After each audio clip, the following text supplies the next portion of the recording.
Down. Boy, sit your ass down, boy. Boy, sit your ass on down, boy. Why you done this? Secretly preparing Baron Harkonnen cosplay. Unfortunately not. Paul's dead. Paul is fucking got the plague. He has caught the coronavirus and is actually dead. For our patrons, you can see Paul tonight on our episode of DFF. It's coming out at 8 p.m. Central Time. It's going to be Marlon Brando, King of the Trolls, ? So, we'll figure that out. Where's Paul? Paul has coronavirus. Paul has the coronavirus. Paul dead, baby. Paul dead. Paul, look, I love Paul, baby, but Paul dead, baby. Let me tell you something about Paul, baby. Paul dead. He's dead, baby. Paul dead. He's dead. Dead. And look, no one cares. Put live chat on, TJ. Don't be a coward. Hey, you're lazy. Should you even care? There's already, the live chat's already there. I mean, like, we're looking at it. We're looking at it right here. Rational gaze. Doom metal. Paul Scotty, OD'd do a on barrel roll. Corona. Shh, don't tell people about that. Paul's brain tumor exploded. Yeah, exactly. We don't know what happened to Paul, seriously. Like, he just said, I think he said he's going to do his fucking spirit walk or something. Took some ayahuasca. He's done. Oh, yeah. The show is now 300 pounds lighter. Come on, it's at least 330 pounds It's lighter. magically delicious. I will miss Paul's existential dread. It was so infectious. The dread. Insert ad. Insert ad here. Can I could press a button to insert an ad? Is that works? Probably wouldn't work for us though. Did somebody say McDonald's? Yeah. Dude, look, this is YouTube. They don't want to give us any fucking ads. I don't think any of I think I actually looked one day at all the videos we made on DFF, and I'm like, did any of our videos ever get monetized? There was some random video. I forget which one it was. It was like, this one has ads on it. But all the other ones you've made, no ads. Thank you, YouTube. You know, by the way, YouTube, I sent this to you. You didn't pull this for one of the flash rides. You know how much money YouTube made? $50 trillion. $15 billion, DJ. I was close. They can't give us any, though. Kill Segmento before he kills you. I like it. I don't know, man. I don't know how you kill Segmento. TJ's tried before. You don't think TJ's thought of that? It doesn't work. Like if TJ has blocked you on Twitter. Yeah. Give it a like. So pretty much everyone here, dude. Give it a like if I've blocked you. Follow Dusty smell. Dusty. Yeah. Yeah, you banned them all, TJ. Banned everyone. Gotta ban them all. Pokemon. You know what? They're just fucking banned. Stoner metal. Bernie 2024. TJ's turning into fat Gandalf the Grey. Cool. I always wanted to be a fat Gandalf. All right, TJ, if you were Gandalf the Grey, would you beat Spider-Man in a fight? No. Even if it was you? No. So your ego's taking that much of a hit, TJ. So literally, Spider-Man would teabag you if you were Gandalf the Grey. Oh, yeah. I mean, Spider-Man would beat Gandalf in general. But if Gandalf was me, he would definitely beat me. Damn, dude. I was trying to appeal to your sense of, pride with that. I was like, TJ, look, if it's you that's Gandalf. But, I mean, you were just like, instantly like, no, I'm Spider-Man's bitch. TJ has poor posture. That's true. Damn, dude. They got you there. You can say, like, yeah, I think all of our posture is fucking terrible. This is how I would look right now if I had good posture. You'd be like, I'm TJ. Greetings. Look at me. I am in shape and svelte. I am TJ, the proper posture having individual gentleman. You guys are amazing. Thank you for the content. Whoa. Yeah, because it takes a lot of talent to fucking get on here and be like, hey, man, what's up, chat? What's up? How you doing, y'all? It says Chris eats. What does he eat? He doesn't tell us what he's eating. Buttholes. Chris eats raunchy, disgusting, shit-encrusted buttholes. That's what he eats. Spider-Man would not be Gandalf. That is stupid. Gandalf is basically an angel. Thank you, Mr. Laugh. Thank you. Okay, so yeah, because Spider-Man's never faced off against opponents that on paper look like they would beat him, so whatever. Hey, Goose Juice, what's up? Hey, Scotty. Jesus, man. Dude, this dude had to look like a fucking sabbatical, TJ. After much research and contemplation, I've come to an irrefutable conclusion. Scotty Kirk is God. Yeah, I agree. Because just like God, he doesn't exist. What? I do exist, though. No, you don't. That was horrible. I guess it was funny, but I'm like, I don't know. Unless the simulation is just fucking up. And there's Scotty real? Our Scotty exist? Bloomberg is Dr. Dome. Scotty sniffs TJ's panties. Dude, if I did that, I would actually be dead. Yeah, then he actually wouldn't exist. Dude, anymore. For one time for $20, I smelled TJ's shoe. It was like a smelling salt, dude. You can't fucking do it. You cannot smell anything from TJ. He's fucking disgusting. I was just watching TJ fuck up Mexican names. There's only one Mexican name, Juan. Juan and Juanita. Ever worried enemies will show up at your meetup? No, because they would get the shit kicked out of them by like a bunch of sweaty, hairy neckbeards. Well, we were doing DP. Hey, it's Mr. Naughty Priest. Hello, Mr. Naughty Priest. Hi, TJ and Scotty. Thank you. We had this delusional guy named Joseph Martelli show up. Oh yeah, that's right. An enemy has shown up at one of our meetups. And he got a giant crowd of 30 people bum rushed him in the street and chased him away. About 20. He got about 20 feet within away from the venue, and yeah, as TJ described. And one of the individuals chasing after him was Tommy from the Bronx, a pretty stout individual, if there ever was one. He ran away though. Yeah, so that's we actually wanted him to come in. We actually wanted to like shoot shit with him. Like, come on, dude, we don't care. Yeah, it's like, come on in, man. We'll talk to you.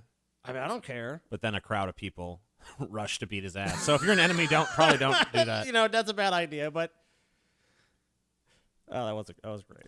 Yeah, it was nice. Watching a fat, short, disheveled dude run down the street being chased by a crowd it's something you just don't see every day. At least not around here. Mosif Jartelli. Coolman has a Metallica question for you, Sir Scotty. I need your infallible opinion. The best Metallica album is either Kill 'Em All or Master Puppets. Agree or disagree? Oh, man. Yeah, I mean, I would say Master Puppets is probably... Or the Black Album. Master Puppets or Black Album is probably the two top ones for me. DFF French fries. I don't know if there's enough meat on the French fry bone. But is there enough potato? Yeah. Dude, I totally want to do that. French fries are delicious, TJ. There's so many different ways you can make French fries. There's so many fucking different things you can dip on them and shit. Like, dude, like, you personally like... What I don't think your favorite's ketchup. You like mayonnaise. Like Depends on the fry. Depends if it's like Belgian. If it's like a more thick, kind of steaky kind of fry, then mayonnaise is better. Just is. Americans. It's need Ride to get the down Lightning, with but it. okay, Scotty. My favorite Metallica album was their cover album. I don't remember what it was called. Garage Inc. Was that it? Yep. Yeah, I like that.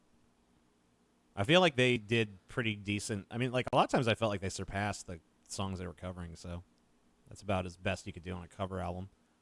Hey, Brothers Kirk, I made 2 DFF openings for you to critique. I sent them to Scotty on Twitter. Let me know which is better. All right. What happened to your book, fat boy? Fat boy. It's still being written. Books aren't easy, you know. Have you guys ever been so far as to pretend to even want to go do more like? Yeah. Yeah. I mean, a few times, but not often. It's more occasional for me. Scotty, my neck is still fucked up from the DB Seattle meetup. Your drunk ass put me in a headlock. I don't know if that's actually true, but it sounds plausible that. I'm gonna just go ahead and say right now that it is true. I don't know. I didn't personally see it happen. Yeah, I don't remember it. I don't remember But- putting anyone in a headlock, though. But I do know how Scotty is at meetups, and I would say that I definitely am prone to believing that story. Yeah, I believe I probably did that, but I also, fuck. I had a lot of alcohol, and the amount of weed available was insane. Did you guys see Robert Pattinson Batman test footage? Well, we can look at it right now Yeah. if you want. Let's go ahead and take a look at that. Let's take a look. Let's take a little gander. A Ugh. proper gander.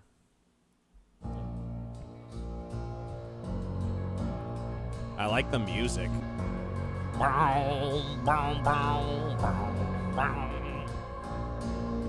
look at Batman. Hey, look, it's Daredevil. Whoa. Dude, they fucking totally tricked us. What the fuck is this? Oh, shit. Down, down. Another gritty superhero movie. Down, down, down.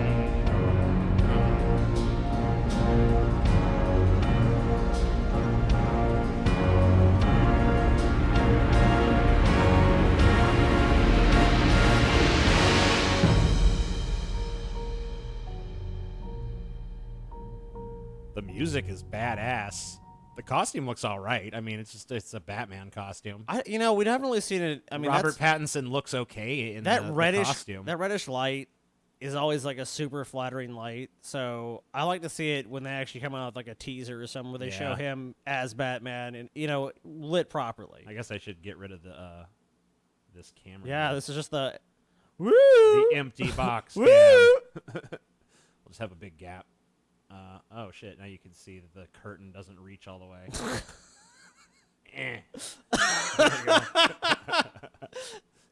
the technical show of wonders. Yeah. Yeah, if anyone's wondering, despite the fact that we have so many patrons and I've asked TJ on so many occasions to actually have a professional overlay made, this is what we get. So good job, TJ. Oh yeah, it's my fault. No way you It could is. do that. It is your fucking fault, you lazy sack of shit. Yeah. Look at this shit now. What the fuck, TJ? What the fuck, dude? Are you going to do an Oprah DFF? Maybe. I think TJ's intimidated by Oprah. I mean, I did a whole video on Oprah. You didn't do a DFF on Oprah. Okay. Well, I guess mean, we could do look, it then. you're just scared. That's fine. Scared of Oprah. Look at me, and I don't blame you. It is TJ Oprah. fears Oprah. You should fear Oprah, dude. Oprah would fucking eat you alive in an interview, TJ. You go in there like, I'm gonna kick Oprah's ass again. You're like, I'm sorry, Oprah. Please, God, Oprah. And Oprah's spare like, me. all right, now we're gonna give you this, TJ, and we're gonna give you this, and you'd be like, wait a minute, shout out to Oprah's great. Sorry, that music's still just stuck in my head. It's pretty. I mean, like that's actually pretty promising. I hope that whoever did the score for that little section there is like doing the score for the movie because it's been so long since a movie score got stuck in my head. So for something from a trailer to get stuck in my head is pretty fucking good. I mean, just based on that, that's promising. But that's very minimal. I'm more excited about the fucking music in the trailer than I am. I mean, like whatever. I mean, I guess it's like a teaser. They're calling it a test footage or whatever. Is it yet another Batman reboot, or what are we getting here? Yeah, it's a reboot. I mean, I don't even really consider it necessarily a reboot. I think it's just another movie with an established character. But I think it's going to be more towards like the beginning of Batman's, career or whatever. Well, that new Batman suit honestly looks bad in my opinion. I mean, like, did you really get a good enough look at it to really say one way or the other how it looked? Because I felt like, we saw a little bit of it. It looked more tactically sound than some of the previous bat suits we've seen. I'll give it that much. We've seen so little at this point. Yeah, I mean, it's just like hard to really say how I feel about the costume because you really didn't get a very good look at it. You got this very darkly lit red filter fucking look at like the chest and mask, cowl, I guess they call it. You know what, TJ? You're always saying that people always shit on you. TJ, you look nice tonight. Thanks. Wow. I appreciate you. Scotty should drink Flex Seal. I could do that, and then I'd be dead. So. Yeah, you should do it. I'm probably not going to do that. Do it. My retort and counter would be: you drink it first. Tell me how. Please do a live stream of you both playing chess. I want to see TJ almost kill Scotty and then crumble. That's what you're going to see exactly. Release the Snyder Cut. Have $2. Thanks. Thank you, Doombot. For the next movie review, you guys should watch Theodore Rex with Whoopi Goldberg. The full movie is on YouTube. Wow, yeah. I don't know about that. I feel like we've discovered the winning formula for these, and that's put on a fucking old B movie back when they showed gratuitous titty everywhere. I think that's the winning strategy. Where's that Tim Allen episode, Scotty? What the fuck? Why am I responsible for the Tim Allen episode? Because you said that you claimed there was enough meat left on the bone to do a sequel to the Tim Allen episode. Dude, I've already forgotten that thing. But yeah, you know what? I you jogged my memory. I'll do it. So where is it? Well, I actually have to fucking work on it. I totally Where forgot. is it? I totally forgot I even made that bet with you. Where is it? Whoopi Goldberg. I don't really have a problem with Whoopi Goldberg. I mean, I guess I kind of do nowadays, but not as an actress, really. But that's just a terrible role. I mean, like, who fucking reads a script for Theodore Rex and is like, sign me up? Oh yeah, this is gonna be a winner. Oh, this is definitely gonna be a winner. Dude, you like this one, TJ? Scotty, more like shoddy. I like it. Already a $10 patron, but here, have some more money. I'm not. I can't read. TJ, I'm gonna go to bed soon, but TJ, can you do a racist Asian voice? Help on me sleep. No, I don't do that. It's not something I've TJ, ever done. Can you do an impression of someone who would be offensive doing that? Yeah, okay. So you're not. It's actually not TJ doing it. It's TJ showing what an offensive. So this is what an offensive, non-woke redneck kind of person would do. Exactly. Like, man, them Asian people, they all, I talk like this, I Asian, oh, such confusion, cannot think straight, me Asian man, oh. Me penis so small, oh, why penis so small, oh, so sad. And that's what a redneck would do. That's what some totally racist That's what an would offensive redneck stereotype would say about an offensive Asian stereotype. I miss Paul. Where's my chippy? Oh, well, like I said, if you want Paul is fucking if dead. you want to see Paul, the patrons only episode is coming out tonight. It's actually a Paul-led episode. It is. Called the Marlon Monster. Brando. Oh, it's not the she monster? Oh, shit. No, it's the Marlon Brando one. All right, well, whatever. So don't be spoiling future Hey, episodes. I guess I just did. Whatever. Unblock Bork. I don't know what a Bork is. Unblock Bork TJ. Dude, another great Trump moment. I was watching this shit with, they were talking about how, Trump was talking about Bernie's a socialist. He's like, and he went for his honeymoon in Moscow. No, but Moscow's a great place. Don't get me wrong. And it's like, wait a minute. You just said, so Moscow is a great city to visit, but it's bad that Bernie had his honeymoon there. Which one is it, Trump? Well, it's good now. It's good now. It was bad then. But then it was terrible. Because it was bad because that was the Soviet Union. That's what it was. And, so. TJ was doing an impression about a racist. What's Scotty's excuse? He was helping me with the impression. Yeah, of that's what it was. That's totally what it was. I was not making a racist. Will you ever make more Star Trek videos? I just put one out like a few days ago. on my channel. Have you guys been watching Star Trek Picard? I have. Yep. I've been watching. What is your opinion on it, TJ? I like it. Like it, huh? I've been meaning to check out. I guess Red Letter Media did a negative review of it, so I've been meaning to check that out and see what their problem is. But yeah, I don't know yet. I haven't actually bothered to do it yet. But I know a lot of people just like think Red Letter Media is like, oh, it's the gospel Sacrosanct. truth, and everything they say must be right. So therefore, they're right about it. No, whatever. I mean, everyone. I mean, I personally enjoy it. If they don't, I mean, I'm sure they have probably some decent criticisms to make of it. I don't think they do, probably. Oh, I mean, I haven't seen it. I think they probably have some really dumb criticisms because it's a fucking pretty good show. Well, I can't say I haven't seen it. But I haven't watched it yet, so maybe they can convince me to go against my own enjoyment. You know, like just be watching like, oh wow, now that you mention it, that does suck. But no, it doesn't. It doesn't suck. And I'm super excited because 7 of 9's finally in it. So we got a question from Tommy saying, "When's our next meetup?" We have nothing planned right now. Right now, we're so focused. We have like a lot of stuff going on. This corner you see behind me is very soon to be transformed into the new DFF set, and you're going to see a very different aesthetic on the show. So we've been focusing on that for quite a while, getting the fucking shit together to do it. We finally have all the pieces, or nearly all of them. We're still waiting on some stuff with the lighting, but once that's done, we're going to have a fucking pretty badass set there. Would you rather eat Trump's mushroom or Pelosi's beef? Oh, God. I don't know. I think I'd rather suck Trump's dick than fucking eat out Pelosi. Man, that's just a horrible... I don't know, man. Yeah, I guess go to the Mushroom Kingdom, dude. Because you know what? I feel like at least with Trump, it's probably going to be brief. Oh, you know, he looks at you and just gets instantly hard. TJ, yeah, fat neckbeard just gets Trump rock hard. Yeah. Oh fuck, it's TJ. Oh. No, I think any stimulation on his dick. You know, they have a saying. You know, little dicky come quickie. So, pretty sure it'd be like. But Pelosi, like, can you imagine even trying to get that bitch wet? Yeah. I don't know about that, man. They both sound almost like equally horrible, but no, it's Pelosi. Oh, God. The dust that just shoots out of you and shit. You expect something to fucking, I don't know, something to pop out. Like, just some, like, entity. Then your life's over. Boom, boom, boom, boom, boom, boom, boom. Maybe it's like a black hole there.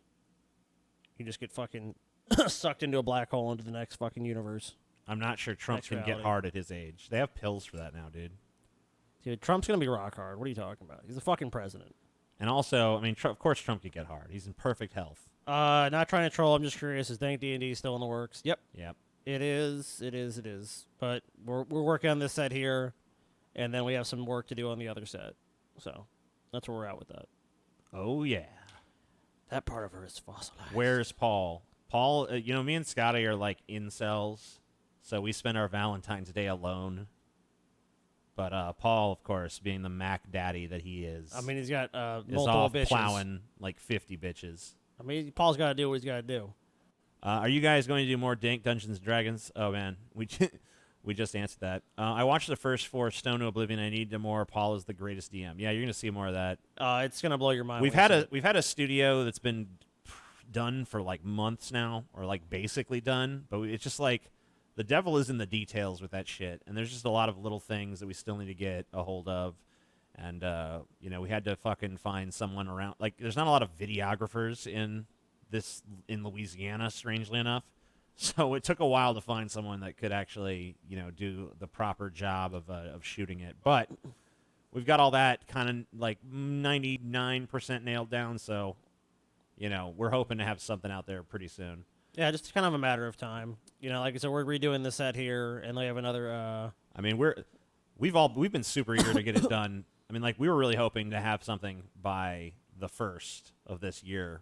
Now, obviously, that's come and gone by about 45 days at this point. But, you know, I mean, like, it takes a long time to put some of this shit together, especially when you're not in an area where there's a lot of, like, you know, video stuff going on. What camera do you use mainly? I mean, this show, obviously, we shoot mainly on webcams and stuff. I have a Canon... XC15. Yeah, we have an XC15. We have a 70D. Yeah, and we're also going to... We're looking at a... what's that what Sony? the fuck is that? It's like a Sony something or another. Yeah, we're looking to get one of those soon. There's a Sony XK12-176B, We'll at some point we'll just make a list for you guys if anyone's interested in what kind of equipment we have. I mean, it's not like we have the best. I'm sure there's other podcasts out there that have way better shit than us. I'm absolutely sure. Do a video game stream, maybe.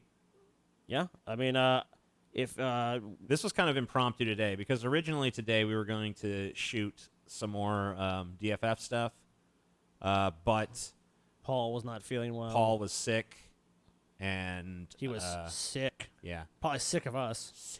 Fucking sick of those. Like, what? I know exactly what it was. Paul God damn it! I can't stand to look at those two treacherous fucking bastards backstabbing Kirk brothers. No good for nothing, lying sacks of shit. I just need a law. I can't take it. I can't look at them today. I'm gonna call in sick. Paul calls us. He's like, hey guys, I'm sick. Can't come in. We're like, sure, Paul, sure. Oh yeah, you're feeling quite sick, are you? TJ, you still working on that book? Yes. Okay, there you go. Favorite game, TJ. Favorite game. The game of life. Oh, it's kind of a lame game. Yeah, it is. Didn't you pull some, terrible shit? Of course, dude. Yeah, we got some terrible shit. You know what? Paul, shut up. Paul, shut up. Shut up, Paul. Paul, shut the fuck up. Silence your fucking ugly face. I'll tell you one thing about this stream, impromptu or not, Paul just will not shut the fuck up. Oh, yeah.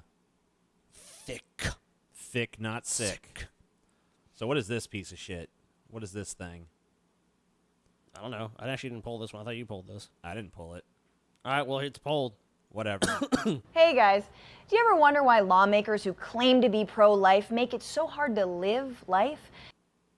No, I don't think I've ever asked myself that question. I don't think that's ever been a thing. I've never actually thought that. They love the unborn, but once you're past the birth canal, get a job. Yeah. Okay, let's get something straight. A woman's uterus isn't a potluck, and if it... What did I think it was? Is it a potluck?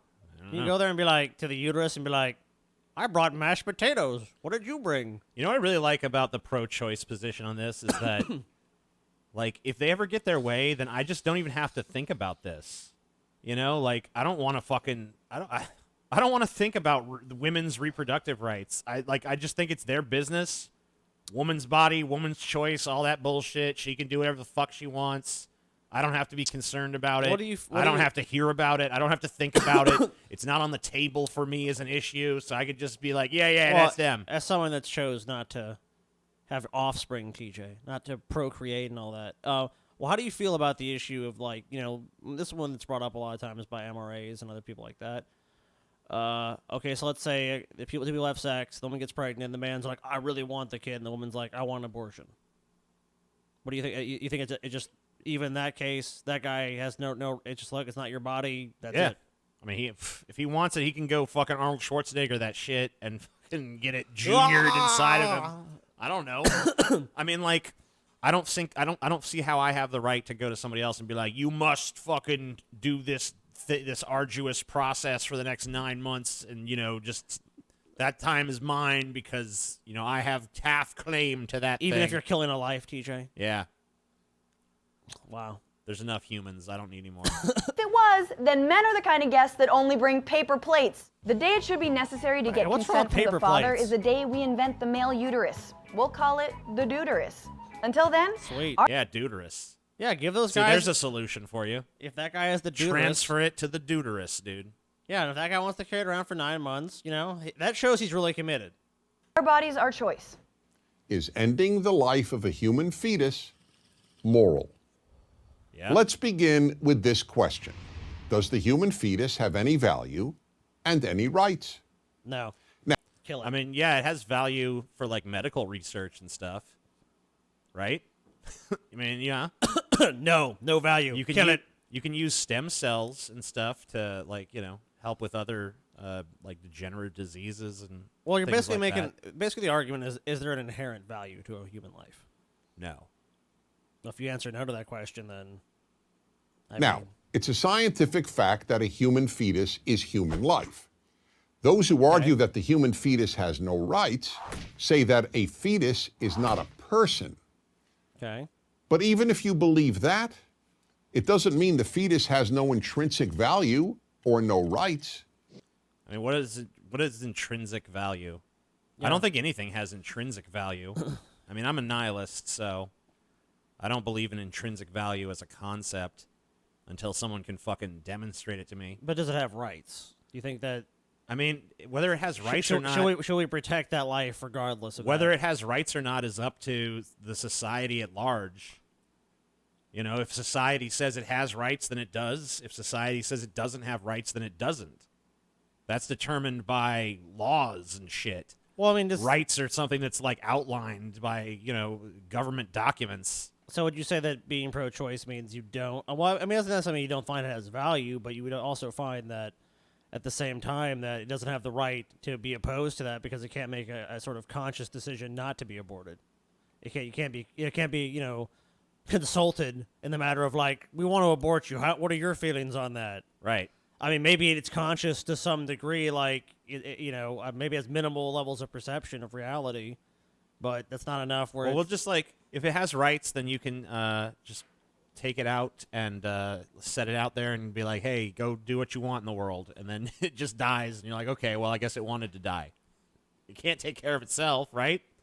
I mean, and having a child, it's kind of brought down to this, gestation period of like, hey, you got 9 months, and then it's like no, but it's well beyond that. It's raising a child and carrying forward each day of its life and trying to give it the best possible leg up in the world. And then people say, well, you can give it up for adoption or something. I mean, you're still out those 9 months that you had to carry it, at And what kind of life is that? At tremendous discomfort to yourself.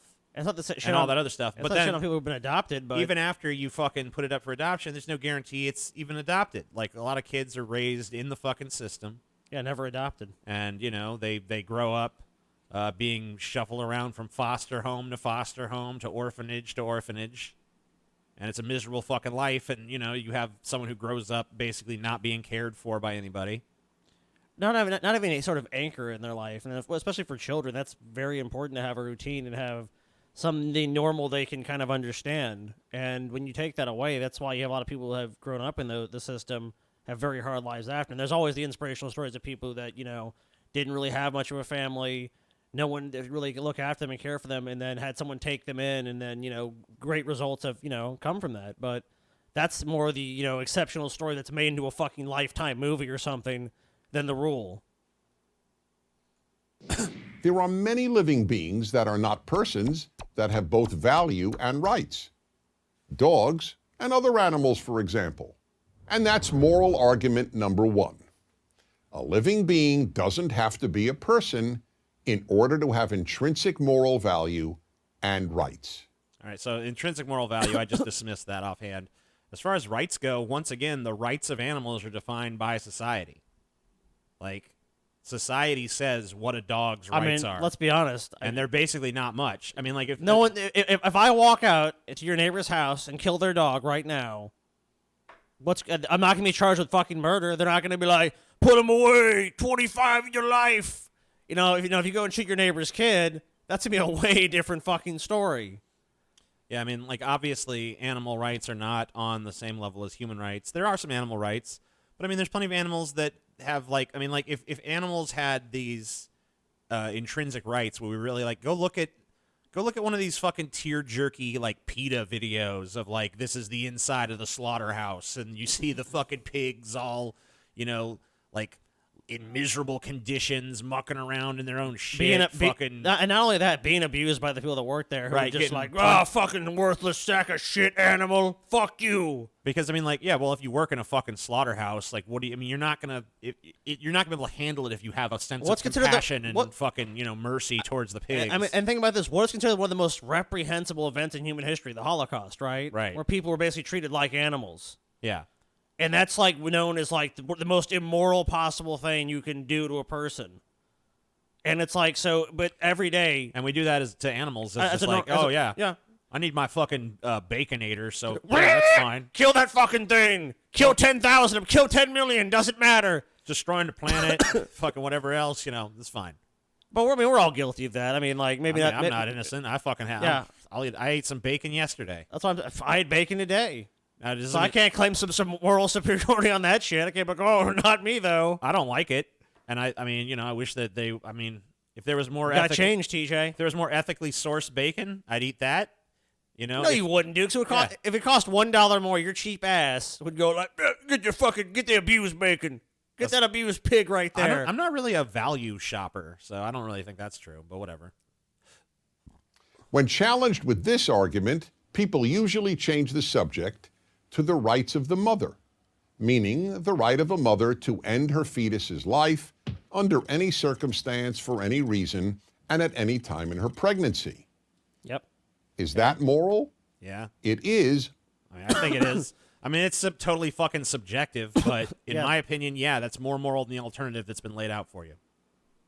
Yeah. Only if we believe that the human fetus has no intrinsic worth. That's not true. We could still believe that. Okay, so even if I did believe in this intrinsic worth argument, I could still say the fetus has intrinsic worth, but the mother, as a fully formed, developed individual with Has a more personality, value. has more value. And if it turns out that this fetus is going to be detrimental to her existence, then she should have the right to say, no, I'm not going to do that. It's not good for me. And- It's not good for this potential child. Kill it. And this is so deceiving. It acts like the only reason for abortion is, oh, I'm just gonna fuck everyone. Oh yeah, I've just fuck every guy I meet. You know what now? I didn't use birth control because I'm irresponsible. So let me have an abortion. I want to end this innocent life. That's not. I mean, maybe there's someone that has an abortion that's like that. But the vast majority are for fucking reasons beyond that. They're economic reasons. They're personal reasons. I can't afford this child. Yeah, this doesn't make sense for me and my family. I already have 2 children. I can't do this. I mean, But in most is that immoral? Is that immoral that they're making a smart decision? Even if you make the irresponsibility argument, oh, this mother she was sleeping around with everybody, she's irresponsible, she didn't use protection, she didn't use birth control, blah blah blah blah. So what? Well, even if that is the case, like, why are you so gung ho for that irresponsible person to reproduce and to raise a child as Exactly. irresponsible as you've already established that you think they are? I mean, that doesn't make any fucking sense. 100%. cases, nearly everyone believes that the human fetus has essentially infinite worth and an almost they don't. absolute right to live. When, No, they don't. when a pregnant Well, wait, if that was true, then this wouldn't even be an issue. This wouldn't even be on the table. I know. It's like, what is this? I mean- And no one thinks that. No, I mean, I'm sorry, no. Infinite worth. I mean, like, I don't. What? What was this guy's name? Stephen Prager? Dennis. Oh, Prager. Dennis Prager. If Dennis Prager's life was on the line or a fetus was on the line, like, he'd be like, nope, I'm jumping in front of that bullet. That motherfucker put a fetus in front of him and You don't know that. he'd have a fucking You fetus don't know that, shield. Scotty. Dude, he would build a fucking fetus wall around himself to stay alive for 1 second longer, TJ. You don't know that, Scotty. Yes, I do. You don't know that. Yes, pregnant I woman wants to fucking do. give birth, then society and its laws regard the fetus as so Build the valuable fetus wall. that if someone were to kill that fetus, that person could be prosecuted for homicide. Only if a pregnant woman doesn't want to give birth do many people regard the fetus as worthless. Now, does that make sense? Yeah. I feel like it does make sense. The mother determines the value of the fetus. It's her baby. She can determine its value. Yeah. Makes sense to me. And also, talking about animals' value, look at all these animals in nature that refuse to raise some of their young because, oh, this offspring's doing great. Let's let this other one die. That's even more harsh than abortion. That's like, have you as a backup plan. Like, you're my backup kid. So imagine if a woman had twins and was like, oh, this other twin's progressing pretty good. Let's just leave the other one out in the cold and let him die. It's like birds. I mean, animals do that. Is that wrong? But is it immoral that those animals are doing that? Birds do it all the time. Like, that's a common thing. Like, birds will have these large nests. Sometimes they'll have 2 or 3 chicks. Maybe they'll have more. Depends on the species and all that. So, whatever. Yeah. But, like, you watch enough nature documentaries, you'll eventually hear David Attenborough narrate the tragic case of a mother who fucking stopped feeding one of her babies because she's like, that one's not even worth the resources. Dude, I love that. Only one will get a cool drink. And then it's like the shoe bill pours it into one chick's mouth, and the chick's like, and it's like, nope, you ain't getting shit. You're fucking dead. You're too scrawny. The alligators in the marsh are about to fucking have a meal off you. I mean, that's just, or in birds in the same example. We'll stay in that. How about the ones that push their brothers and sisters out of the nest? Yep, it's like, the strongest survive. So, like, you're born first, I'm the second chick. TJ's like, get the fuck out of this nest, bitch. Get out of my nest. And you're a big motherfucker, so you definitely would push my ass out. Yeah. It Life doesn't would've been so seem much to. better. Either a Probably would've human been for fetus you. has worth, or it doesn't. And this is moral argument. Let's see that again. Let's see that again. And he shoots for Either three. a human fetus That's has it. worth, or it doesn't. It's And good. this is moral argument 3 number points. 2. All right. I love it. Okay. On what moral grounds does the mother alone decide a fetus's worth? The moral grounds. I mean, can we take the word moral out of it? Can we just say What on what grounds? grounds? On the grounds that she's the one who has to carry it to term. She's the one who has to fucking deal with like crippling fucking back pain and terrible cravings and morning sickness and all of the other horrible shit that goes along. And a lot of times after with- the birth, depression.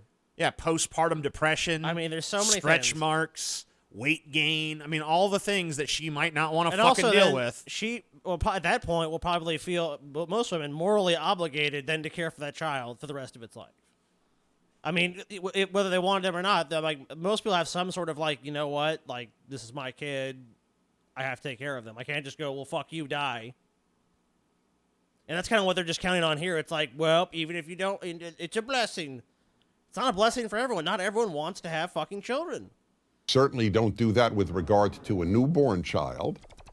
It is society, not the mother or the father, that determines whether a newborn child has worth and a right to live. It's because you have to have a point where you say, hey, this is now officially a person. So it's been born. We've decided, okay, because then it's no longer it's no longer being sustained on the mother's body at that point.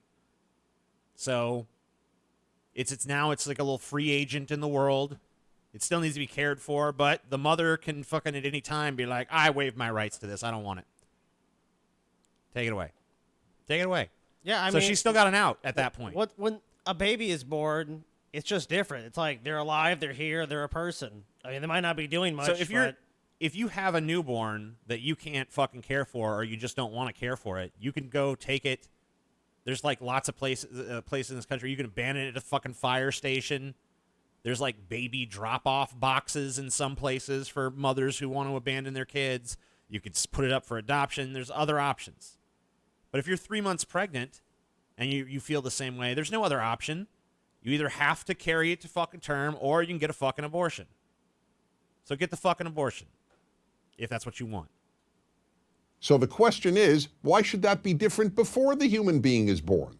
We already answered. Why does one person, a mother, get to determine whether that being has any right to live? Because it's living as a parasite on her body. because, as you said her before, like, body. what about society say? Society has had its say because that's what we have laws for. Yeah, society came to a determination on this already. So I don't really understand what can, you mean. You can argue, I want to change yeah, I want society's definition of this. I want to make it where society says this other thing, that you have to carry the baby to term. And Yeah. that's fine. You can advocate for that. It's a free fucking country. But I don't know. These arguments ain't really turning my crank. People respond by saying that a woman has the right to control her body. Now, that is entirely correct. Right? The problem here, however, is that the fetus is not her body. Well, it's living off of it. Where does it exist within? Okay, so if she has the right to so let's say this then. She has the right to control her body, but she doesn't have the right to control the fetus. So what if she instead decides, well, I no longer want to sustain this fetus, so go in there and the feeding tube that's connected to the baby, just cut that and let it starve to death inside me. And that's a far more barbaric and cruel way to dispose of the fetus, But by your own logic, she can control her own body. Yeah. So if she wants to say, I'm cutting off food to this fetus, she should have every right to do that, right? The fetus exists within her body. It's part of her. I mean, look, is it forming into its own individual, itself? Sure. But at that point, especially very on the development, yeah, it's like it's basically totally dependent on her. I don't really get this. It's not her body. It's another body. Eventually, yes. But not yet. But not yet. It is in her body. It is a separate body. And that's moral argument number 3. If it's a separate body, then let's see it feed and sustain itself. Yeah, then remove it from the body. And then yeah, exactly. Let it survive on its own. If it's a separate body, no problem. It's free. No one ever asks a pregnant woman, how's your body? When asking about the fetus. Oh. People ask, let's make how's a the baby? semantics argument. Moral argument number 4. All right. Virtually everyone agrees that the moment the baby comes out of the womb, killing the baby is murder. Sure. But deliberately killing it a few months before birth is considered no more morally problematic than extracting a tooth. Okay, well, there's always going to be a line, right? You have to have, the line has to be somewhere. Otherwise, you could say that every single one of the sperm swimming around in my balls is a fucking sacred being because it could be a human one day. Like, the line has to occur somewhere. It seems to me that when the baby can survive outside of the mother, it's probably a pretty decent place to draw that line. Yeah. How does that make sense? And finally, moral argument number 5. Okay. Aren't there instances in which just about everyone, even among those who are pro-choice, would acknowledge that an abortion might not be moral? Huh? For example, would it be moral to abort a female fetus solely because the mother prefers boys to girls? Oh, my God. Just Okay, so once presuppositional again, bullshit. fucking morality. I don't take your morals and shove them up your ass. I would be, I'd be against that. But I wouldn't be against the abortion. I'd be against the sexist reasons for the abortion. But I still think they have the right to do it. I just don't know how you're going to make an argument. Here's a fun thing. Here's a fun fucking fact for you. You can check for Down syndrome in a fetus. Correct. 90% of people, when they find out that their fetus has Down syndrome, choose abortion. And that is regardless dude, some of their countries- political beliefs on this subject. So Yeah, in some countries like Pro-life, Iceland, dude, it's like pro-choice. 100%. Like almost 100% Yeah. of those. So it's like in some places, like every potential life like that is like, nope, not happening. no. Is that eugenics? Even if they're pro-life, they say, "Hey, I don't want to raise someone with Down syndrome." And maybe you could say, "Oh, well, that's wrong or that's bigoted." Personally, I think it's not, but I can understand that argument if you wanted to make it. But yeah, I mean, it just shows that when push comes to shove, these people who claim that it's all life is sacred and there's no way we'd ever do this, they do it the second they find out, oh shit, this kid's gonna have Down syndrome. It's like, well, I guess in this case, I'm gonna allow an abortion. Their true beliefs, you'll often find with these kind of people, are very convenient, and it's very centered around what benefits them. And if what benefits them is, an abortion, then that's probably what's going to happen. Happened millions of times in China and elsewhere. And one more example. Let's say science develops a method of determining whether a child in the womb is gay or straight. Okay. Would it be moral to kill a gay fetus because the mother didn't want a gay child? The homophobia is not moral. In my opinion. In my subjective morality, that's the wrong reason to get an abortion. But the abortion itself, I'm okay with. So, yeah, it's fine. There's a difference between what I do and don't like and what should be allowed. Because plenty of people do things that I don't like or think things that I don't like, but I'm not going around trying to fucking legislate against them. If someone wants to sit in their fucking, I hate gays, I don't like that opinion. I think it's stupid. I think it's bigoted. I think you're writing people off for no good reason. But if they want to think that, if that's how they fucking want to feel about it, have at it. And if you feel so strongly about it that in this hypothetical world where they can gay test your fetus, you decide to abort your gay fetus, go ahead and fucking do it. I just want to say, if they had aborted the gay fetus, then Dennis Prager would be dead. Never would have existed. Okay. People may offer practical reasons not to criminalize all abortions. People may differ about when personhood begins and about the morality of abortion after rape or incest.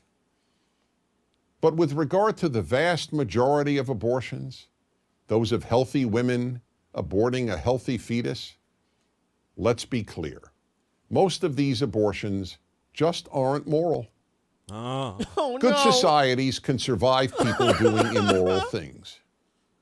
But a good society cannot survive if it calls immoral things moral. Okay. Oh, yeah. Well, society's doomed. Great. Awesome. Just typical fucking right-wing Christian propaganda, dude. We're becoming too immoral. And when these bad people are allowed to do bad things, it's going to be the end times where our country's going to collapse. Like, okay, it's going to collapse. I always love conservatives. It's gonna collapse. If we sell weed, it's going to collapse. If we allow abortion, it's going to collapse. Oh, if any of these things have gay marriage happens, they're going to be married. Yeah, society's over. people are going to be marrying their cats. Done. How many cat marriages have you heard about, TJ? Not too many yet. I think they're coming though. Any Pretty day. soon. Pretty soon. God's real, and the earth is not a globe. Yeah, I believe that. Just aren't moral. Abortion's wrong because it just ain't moral, boy. It just ain't no moral, man. Oh my God, morality. And that's not totally subjective at all. No. That's not. That's like there's Clearly. There's a concrete book of morals out there, Scotty, and it's called the Bible. Try reading it. Although, actually, according to the Bible, abortion's fine. So. According to the Bible, a lot of things are fine, dude. Incest is fine. Genocide is fine. Cutting off people's foreskin is fine. Yeah. It's all fine. Everything's great. When someone points out that you're balding, you know, You just have a bear maul them. have a bear maul 23 kids. Yeah, kill them kids. They made fun of my balls, but God's like, sure thing. That's the center of morality. So I'm glad that Dennis Prager's driving his values from the right places. I don't know if he's. I assume he's some. Oh, kind of come Christian on, bullshit. dude. Dennis Prager ain't a fucking Christian. They didn't invoke God directly in that argument, but I feel like when you fucking start talking about intrinsic moral values, you're pretty much. You're pretty much citing God at that point. You're pretty much making a very short stretch, is what you're doing. Aren't abortions supposed to be done by a priest according to the Bible? Maybe. I don't know. There is a few Bible verses where abortion happens, and it never seems to be condemned the way that, like, you would think that the Bible has some really nasty things to say about abortion, and it really doesn't. There's nothing even remotely against it. There's a few verses you could use to say that it supports it. TJ, the trailer for the Cyberpunk 2077 new Viedo game coming out. Okay, thanks. The Prophet Muhammad, DFF. DFF banned. DFF. DFF Banned from YouTube. No thanks. Yeah. Yeah, I don't know. Maybe. No. Yeah. I don't know. No. Scotty says no. No. Scotty doesn't think we can go with it. Oh, God. I would. No, me personally, I'd love to do some shit that would trigger people. But the internet and YouTube disagree, so I think that'd be labeled hate speech almost immediately by YouTube. Something like the priest will provide a bitter liquid. Yeah. It was like, they gave her the bitter tea or whatever the fuck they give. Oh, and then her baby dies. And which all was that. really common at the in that time Right. That was period. basically how you got an abortion back then. You drank the fucking sit here and drink penny royal tea. That's how you go. DFF seal hunting. Oh, I think man. I think I closed one of your trailers. Oh, what the fuck? Oh well. Which one? Is 2050 on there still? No. What was the other one? It was called 2050. Yeah. The robot sex trailer. Robot sex trailer. Which one? Dude, we should watch one of those, dude. We'll watch them in a second. That's the play. Shut up. Stop. That's the.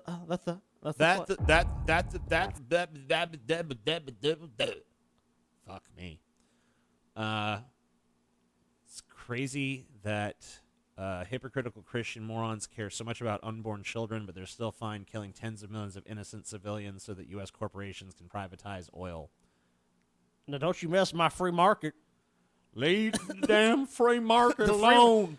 The free market's working just fine with the corporations I rigged it with. Yeah, they love their crony capitalism.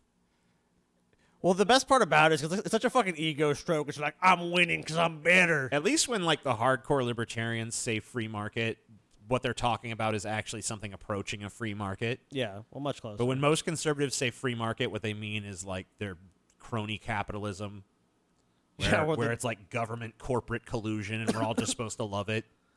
Well, I mean, in certain contexts, of course you would love it. I mean, if you worked for one of those giant companies and profited vastly just by fleecing taxpayers, you'd probably be like, it's great, yeah.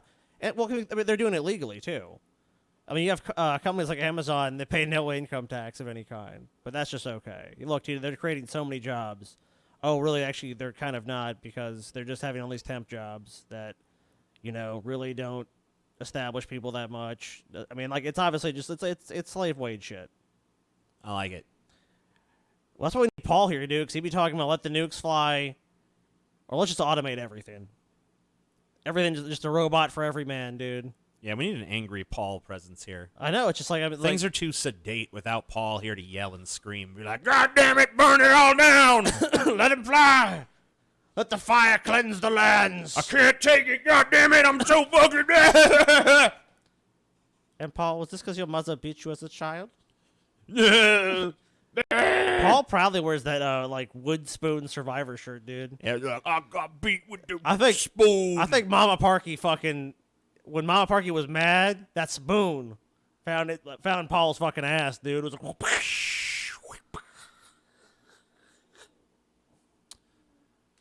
TJ and Scotty, which one of you is the top and who is the bottom?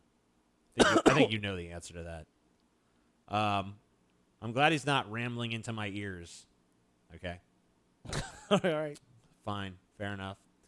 Trump's the only outsider fighting for America. Hell yeah, dude. Stand with Trump MAGA. Stand with Trump MAGA, boy. Yes, thank you, Internet Troll. You've solved the problem. And I'm proud to be an American where I bow down to Lord Trump.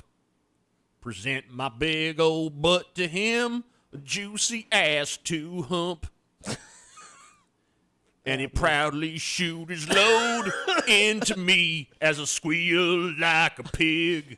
I imagine as he does that too, there's like the jet flyover and like two American Eagles with like AK-47, not AK-47, that's too Russian. Two fucking M16s. M16s, bro. Yeah, two M16s. Freedom! Oh, yeah. Donald Trump just came in my ass. It was the greatest day of my life. Flash ride twice a week. Meh. Sup, gents? Hey. Sup. I would never own a gun. Do the Kirk brothers own guns? Guns scare me. One of them does and one of them doesn't. You'll have to guess which is which. We can't solve all the mysteries of life for you. I vote for Sulla. Sulla? Sulla? That's like a Roman dictator. Ah. Real women vote for Trump. Good old military coups. MAGA. Let me tell you nothing, boy. MAGA, boy. But it can beat Trump. MAGA. I think you can. Can't beat the MAGA. All the old people I know totally believe that Bernie has no chance. I know, it's fun. I always love talking. Maybe they're right. I was talking to Mom. She's like, last night, she's like, Bernie is unelectable. And I'm like, no. I'm like, if you believe that, then all the other candidates that you would even consider voting for do fare for worse against Trump than Bernie. So you might as well just say, I'm voting for Trump. I don't know how she's voting or Steve. Oh, I know Steve's voting. He's voting for We Trump. know how Steve's voting. Yeah. Forced sterilization going forward for all. Both sides win and no one can whine. We have too many people. Earth needs a break. I agree with that person. Worst endings, DFF. That's not a bad idea. Worst endings, DFF? Yeah. Need more Ooh. cinema for cynics. Well, we do one every month. Does Paul have pink? We don't know what Paul's illness is. We're trying to figure it out still. We're hoping it's not coronavirus. TJ, you should make some cooking videos. Yeah, I was thinking about doing that. I need to get some kind of like camera shit together that, Dude, TJ. money. TJ, Money. You know what? You can do it. I'll actually film 2D's videos because 2D sucks at filming. Yeah. He really does. Money. Give me money. I like the East. It's just like money. Money. Just the most like direct and just like, I have nothing that I really want to say to you fucking retards. I ain't got nothing to really contribute to nothing. Here's money. Just take money. Money. I don't think it's even they don't have nothing to contribute to. They're just like money. I'm for mandatory abortions. End all humans. Yeah. Well, End them all. Yeah, man, I've heard that shit too. People like, oh, like in that older generation. I don't hear young people saying that at all. I guess I do occasionally hear a young person saying like, Bernie can't beat Trump. But older people, yeah, like across the board, they're like, he can't win. Here, that whippersnapper there. Oh, he's gonna change. Let me tell you something. Ain't no way no Bernie Sanders gonna beat no Trump now. It's like, I don't know. We'll see, I guess. Trump had a business, TJ. Look, I think Trump is a pretty fucking imposing guy to beat. I don't think it'd all be easy for anybody to usurp Trump. He's got a strong base. He's done the things that his base really wants him to do, both his fake base and his real base. So, I mean, I don't know. You know, he's got a strong position. I don't think it's going to be easy for anybody, Bernie Sanders or anyone else, to fucking beat Trump. I think that a lot of people still continue to underestimate him. Well, I like how you call them the fake base, because there is just that group of people that don't agree with Trump, but they're like, we're on the winning side mostly, so if we have to have the orange buffoon, we'll just say we support him. Well, I'm more thinking about, when I say the fake base and the real base, the fake base is people who think that Trump is really the right-wing radio talk show personality that they like. Okay, so people are delusional. I'm saying the people, I guess I shouldn't call them the fake base, but the base of the fake Trump. And then the base of the real Trump, who are, billionaire business magnates and shit, who are like, yeah, Trump's going to get me a fucking big old tax break. What TV series are you guys watching? Let's see. I'm watching The Outsider on HBO. I'm watching Star Trek Picard. Same. I'm watching McMillions, dude. Yeah, I'm watching McMillions as well. I'm watching a little bit of Star Trek Discovery here and there, although I'm finding I'm getting through it pretty slow. So it's not really captivating me too much. I definitely like Picard about 100 times better. I started watching Ray Donovan the other night. I'm not really sure if I'm going to stick with that one or not. I'm going to give it a season or two. I watched a few episodes of that, but I just didn't get into it. My thing is I really do not like Ray Donovan at all, and usually I cannot watch a show if I hate the protagonist. And so far, I got to say, I think he's a fucking asshole. So I don't like him. I don't like, it's kind of hard for me to get into a show if I don't like the main character. It's just like always been my thing. But I like Jon Voight in it, which is weird because in real life, I fucking hate Jon Voight, but whatever.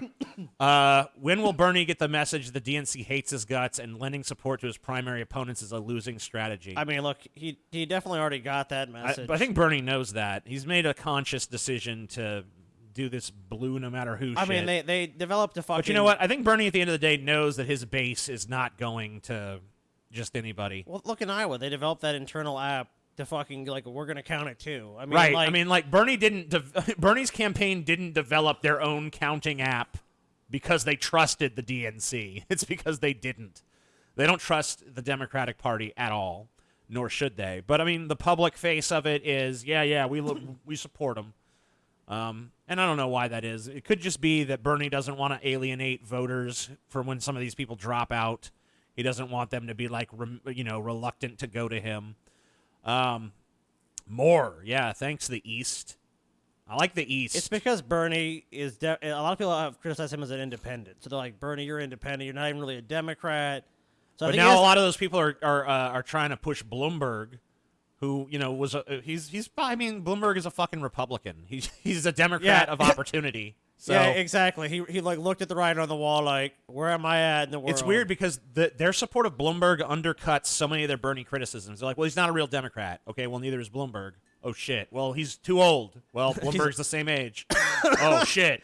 Yeah, you know what? We just want the fucking liberal Donald Trump. Let's go ahead and get that. Bernie's got racist supporters online. Well, Bloomberg is overtly racist and supported racist policies that are against the Fourth Amendment. It's just a fucking dog and pony show, dude. Come on. let's pull up that Bernie story. That's a fucking What you got? Where is it?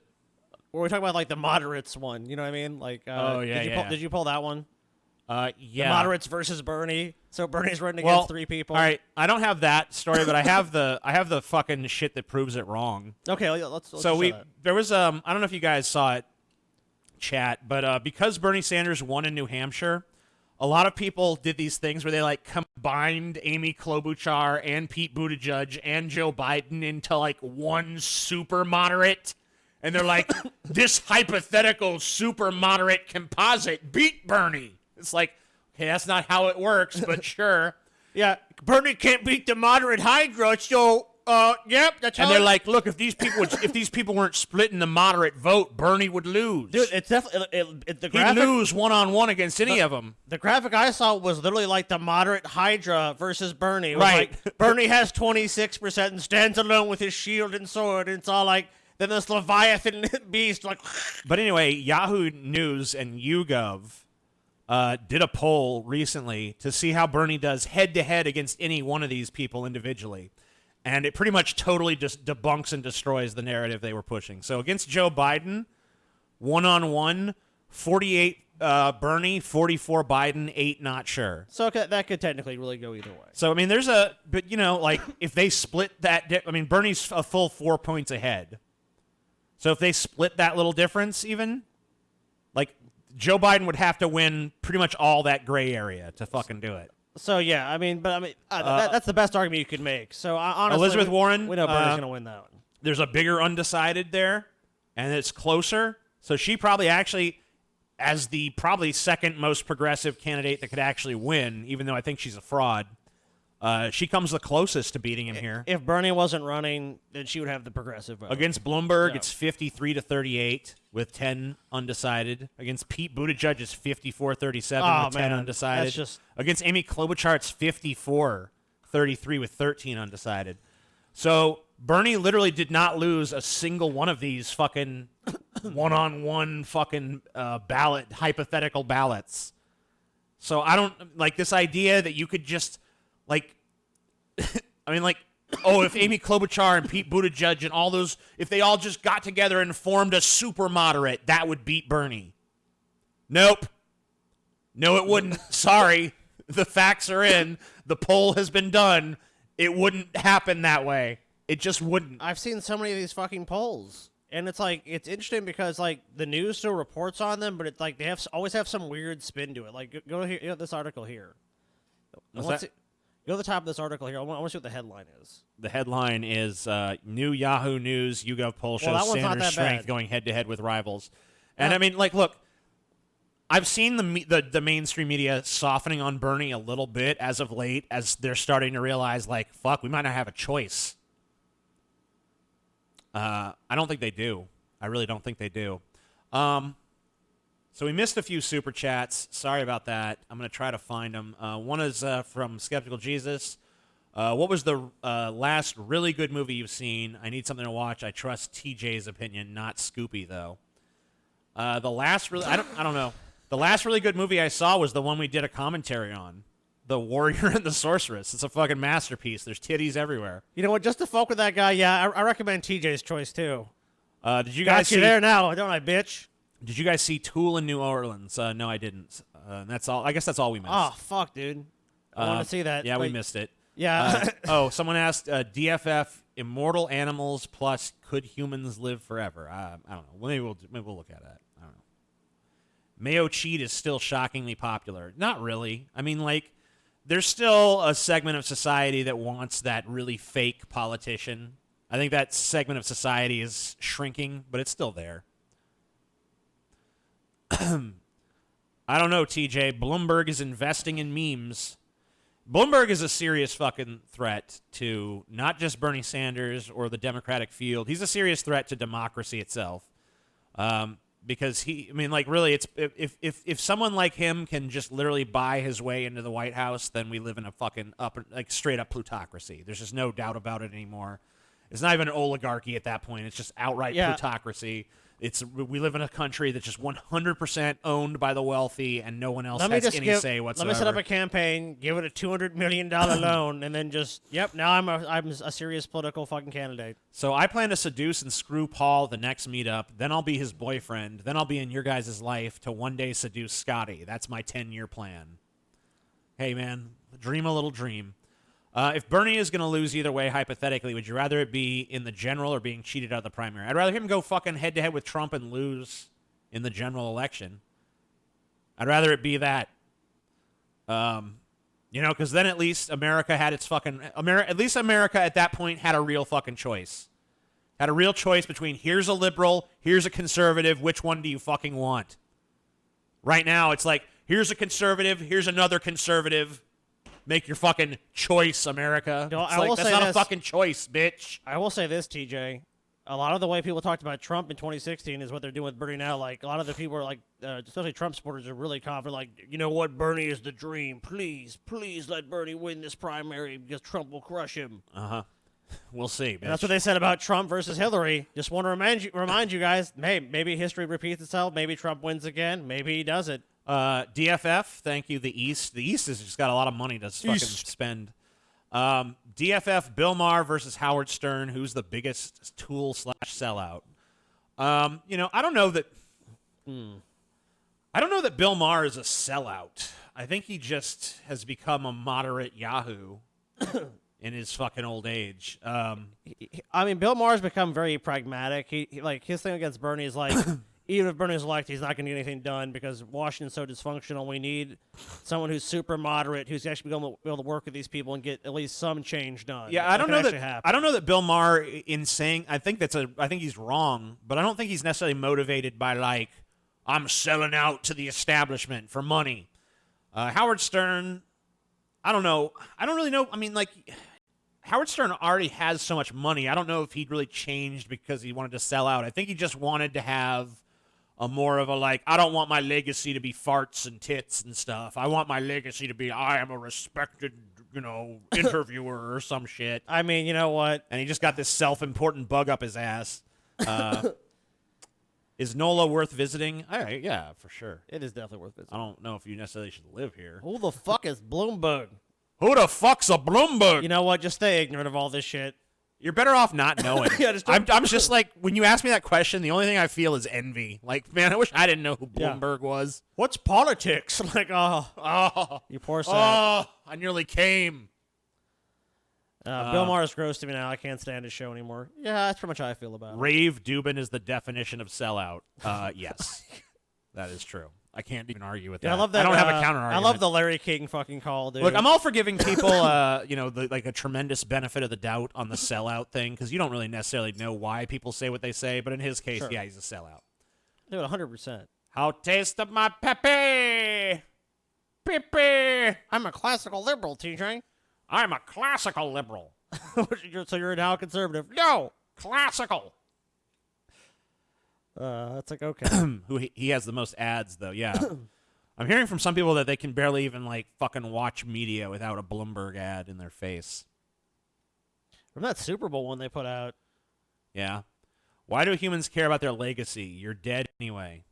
Yeah. That's a good point. I feel that's how I've always felt about it. Well, it's probably because you're like, someone's like worried, like, hey, I want people to have these like as far fond as I'm memories concerned, of me and think I made all these achievements. It's because you can't do anything after you're dead. So you have like an ego where it's like, I want my reputation to have a life of its own. I guess. I just don't see what the benefit of that is. You're dead anyway. Doesn't really matter. Like Shakespeare's not like, oh, they still love me. They still dead. put on my plays. Yeah, he's dead. He's dead. You don't give a fuck. Isn't Bloomberg that flower channel no one watches? Sure. No, that's actually Rave Dubin's channel. Dave Rubin. We're going to plant some azaleas today. So I don't know. This is like a whole Ben Shapiro show. So I don't know how much of this we can fucking watch or whatever. But I thought the title of the episode was fun. It's episode 953. Let's just skip around in it. Yeah, I thought we'd just kind of like see what's going on, get a general gist of the flavor of this.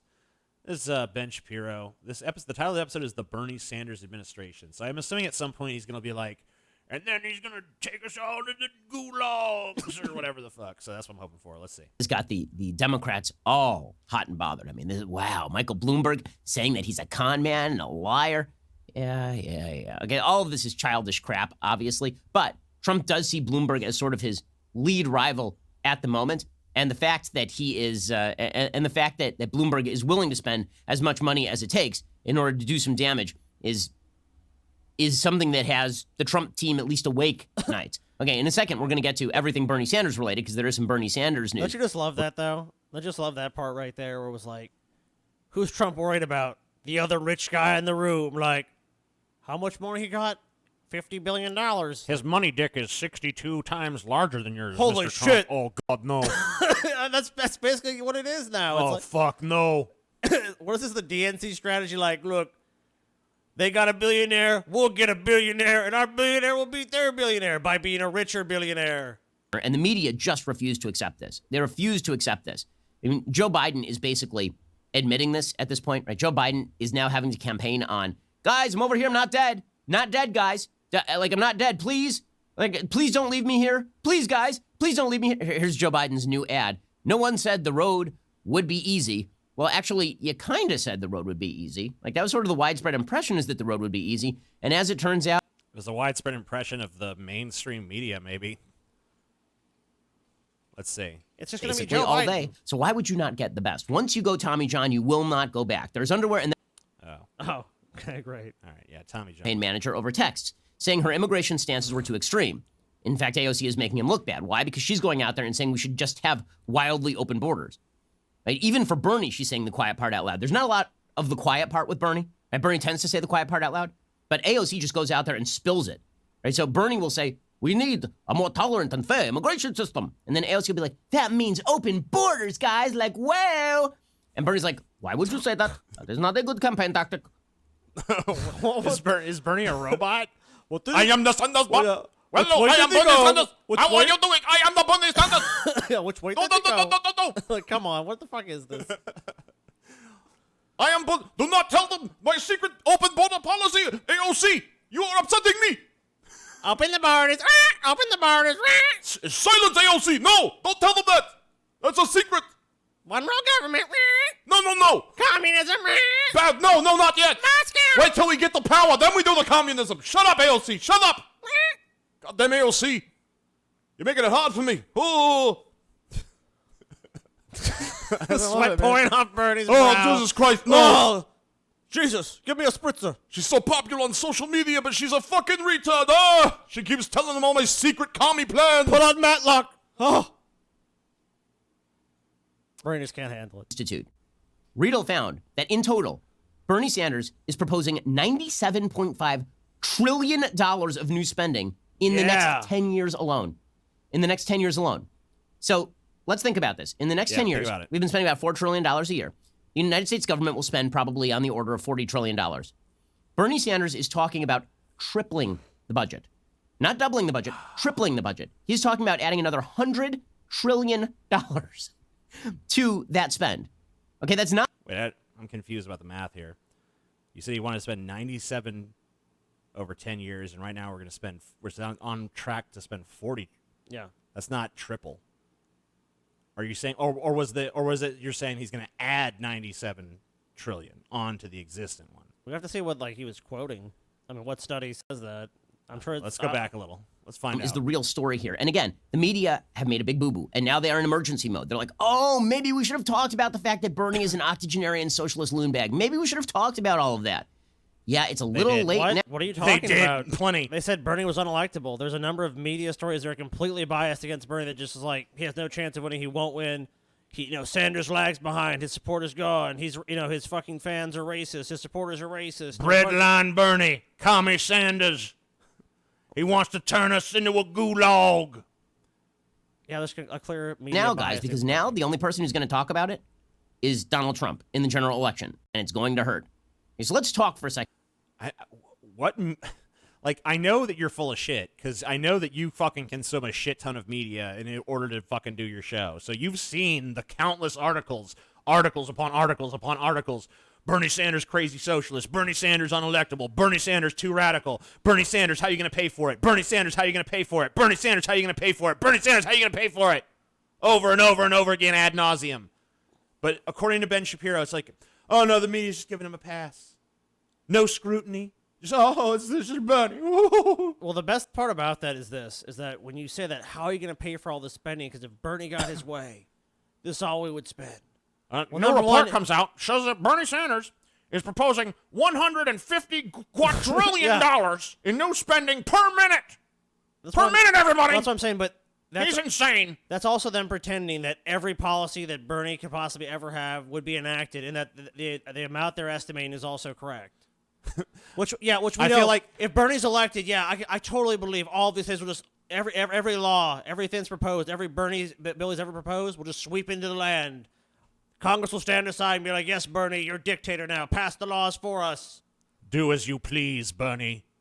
America is yours. I mean, if Bernie Sanders got Medicare for all passed, that would be a fucking monumental achievement just in itself in this country. I mean, I'm also That's pretty, one thing. I'm also pretty certain that they're going by the logic of like Medicare for all is going to cost money. It's not going to cost money. It's going to save money.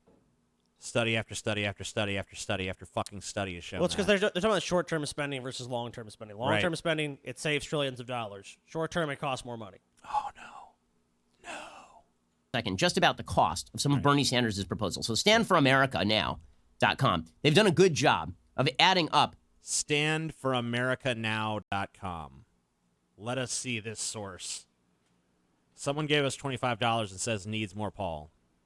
As I told people earlier, if you want to see some Paul stuff, we're going to be putting out a patrons-only episode tonight about Marlon Brando. That was Paul was the lead researcher on the episode. Oh yeah, and believe us, we would love to have Paul. Paul, he gets so enraged by Ben Shapiro, it is legendary. Unfortunately, he is currently being, I hate to say it, plowed by a velociraptor. Oh yeah. So he's well, it's pretty hot, but not available tonight. No, Paul's sick. This looks like a unbiased source. This is standforamerica.com. Standforamericanow.com. This is Looks insipid. yeah, this is opportunity for all. Yeah. Stand with us. What we're How are you going to pay for opportunity for all, huh? Standforamericanow.com? How are you going to pay for it? What we're standing for. Economic growth. Middle East edition, a realistic peace plan. Oh yeah, Peace in the Middle East, huh? it's happening, man. Peace in the Middle East. Yeah. So where's the Bernie thing? Quick rundown of the crazy ideas proposed by Bernie Sanders. That's it. So it's on the Federalist. Yeah. The Federalist, is this it? Here are just 19 of the insane policy proposals and radical ideas So Bernie let's scroll down Sanders and will see. champion as president. Okay. All right, so here's number one. 34 trillion socialized healthcare insurance overhaul. Sanders would ban private insurance and implement single-payer government health care. Under his Medicare for All proposal, federal spending on health care would still increase by 10% of GDP, or more than triple what the government spends on the military, according to the New York Times. Oh no, the government would actually be spending money on keeping people alive and healthy as opposed to killing people. Oh no! No! Oh please! No! And then what they don't mention is keeping the status quo is actually more expensive. So there's a higher price tag to keeping the. I mean, current but this system. is just how they roll. They don't care that there's been fucking a billion studies that show that this fucking plan saves money over 10 years, does not cost more money over 10 years. Tell that to the death panel, TJ. Mass bailout of student loan debt. The senator would bail out student loan debt for 45 million Americans, totaling about 1.6 trillion, according to his campaign website. So what happens when we continue to let that student loan debt balloon, and eventually there's a fucking eventually the debt bubble bursts and it takes the entire economy with it? Should we just wait for that to happen? Is that a better idea? Then we just bail out those banks that made those loans. Oh, okay, cool. Yeah, that's okay. Well, we can't bail out. We can never bail out the people, but we can always bail out the fucking Yeah. giant financial institutions. Once that That's grows to always like great. 3 trillion, TJ, we do a $3 trillion bailout of the banking industry, and then we save those banks, and those people that have gone massively in debt, they're just fucked.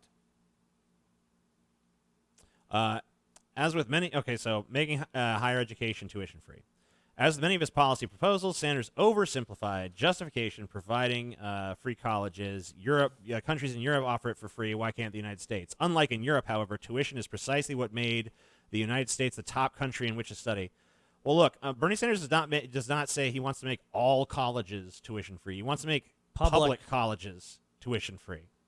Public colleges. So basically, this is not like it's not like you're gonna be able to go to Harvard and not pay a fucking dime or something. There's still gonna be those schools that are private institutions that charge fucking money and tuition and shit. So yeah, tuition is what made it happen. No, it's not tuition. That's not what made it happen.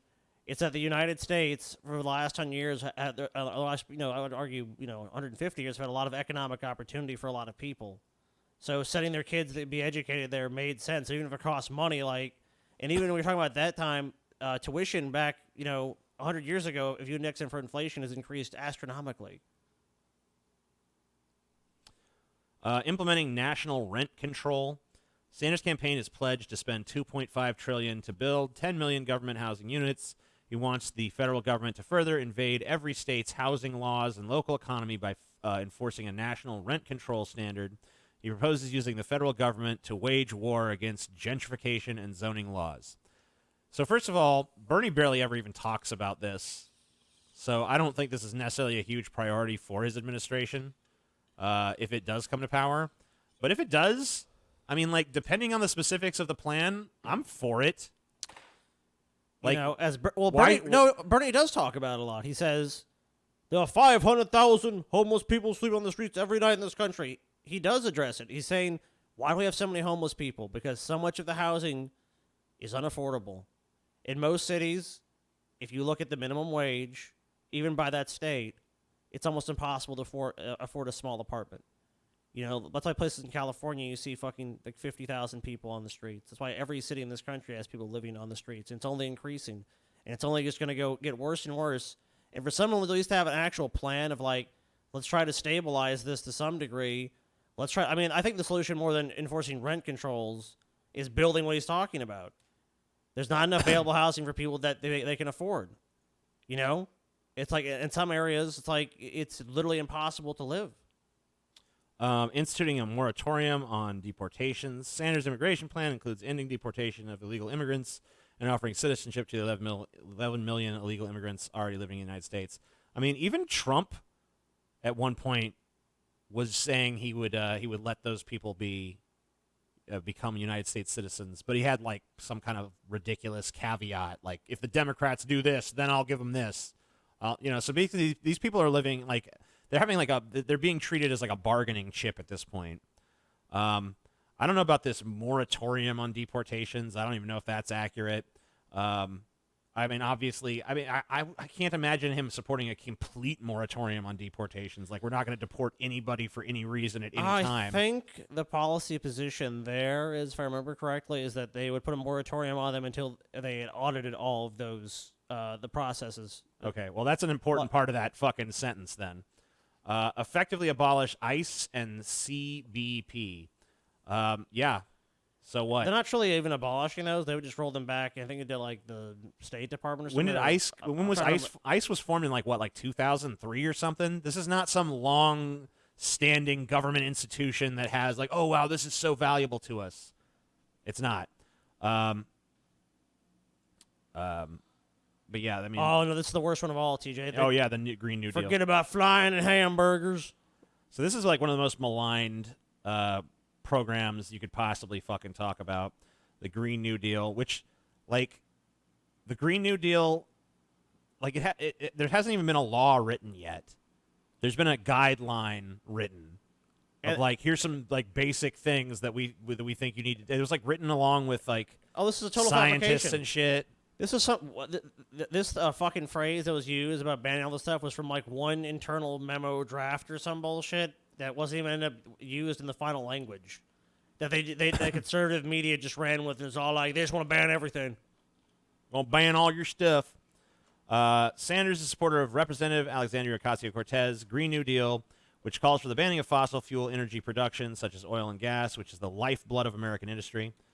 Yeah, but also destroying the environment. Yeah, I mean, like it's not the you can't. Can you really call something that's like poisoning the entire planet the lifeblood of anything? It's not. I'm pretty sure American industry can figure out something else to do with itself other than destroy the planet.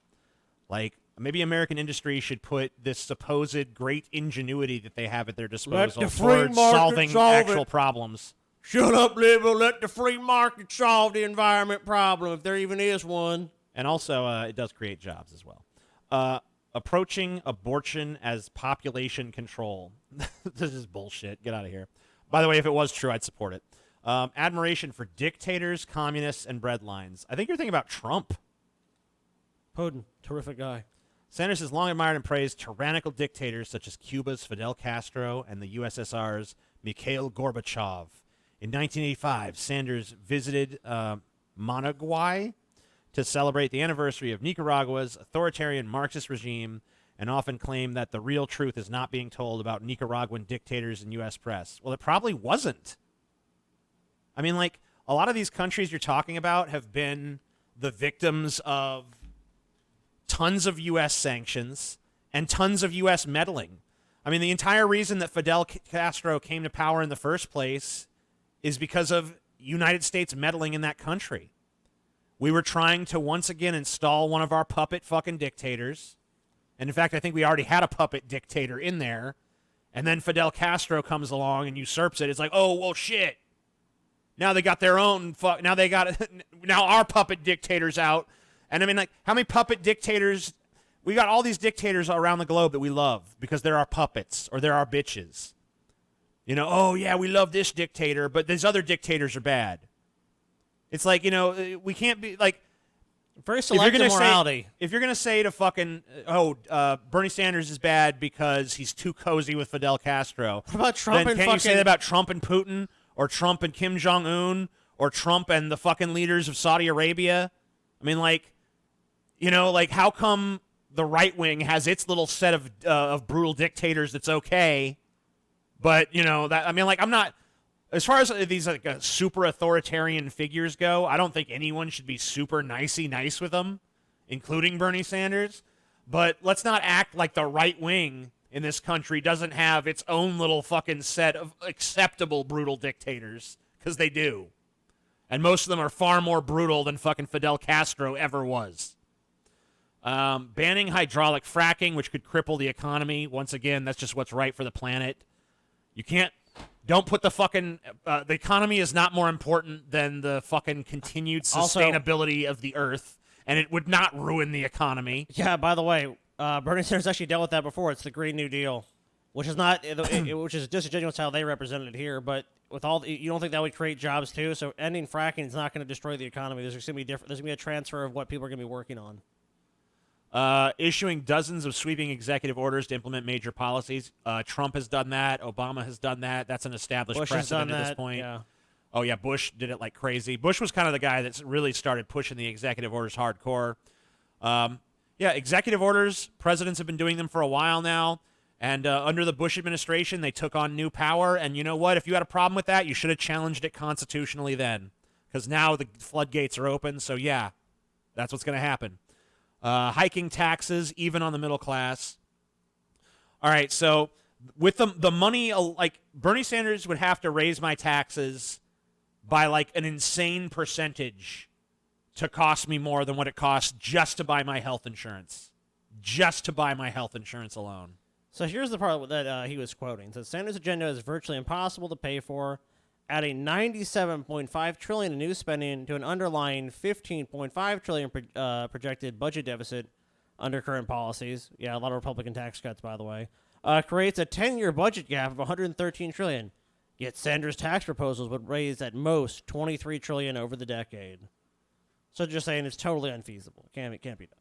$80 trillion, because you look at that number, even if you raise $23 trillion more, I mean, that's just, it's insurmountable.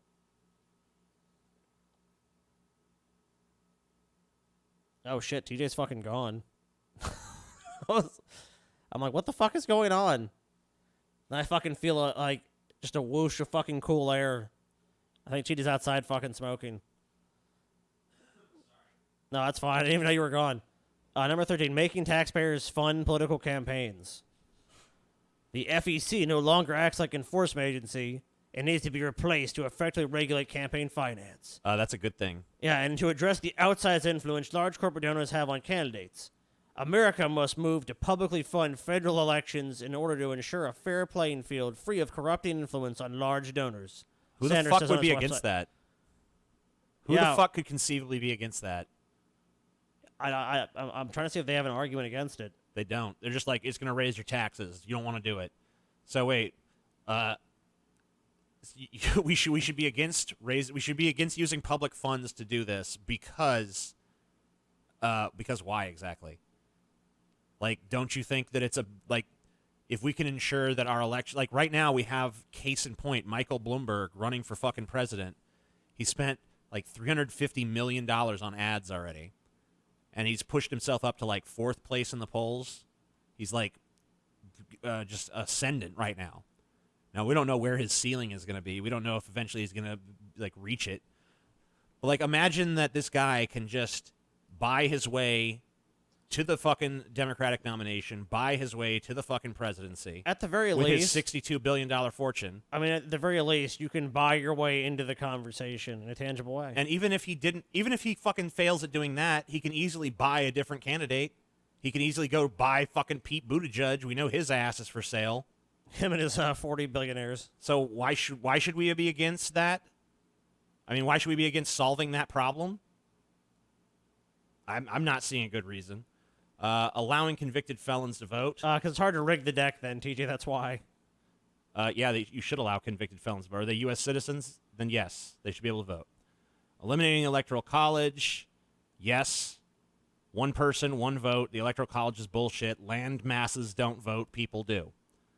Legalize marijuana in the first 100 days. No, he says first day. First day. Why wait? Take it off Schedule 1. Why legalize it fucking with an wait? executive order. Why would I be against that? I definitely am not against that. Eliminating nuclear power. I actually kind of have some disagreement there. I think we should actually embrace nuclear power. At least in some places. Nationalizing the internet. I like it. Eliminate billionaires. I don't think that there's any current plans to eliminate billionaires. I think that Elizabeth Warren and Bernie Sanders have both said that billionaires shouldn't exist, which I think that what they're saying is in a fucking ideal, fair system, they wouldn't. Yeah. But there's no specific Sanders legislation that's like the get rid of billionaires provision. Yeah, they will ask me. When the New York Times asked Sanders if he thought billionaires should exist in the United States, he said, I hope that one day comes when they don't. He added, it's not going to be tomorrow. Yeah, in other words, it's not going to happen. Even if I'm elected, that's not what's going to happen. So, yeah, he's talking about some ultimate utopian day in the fucking far-flung future. Maybe we could not have billionaires.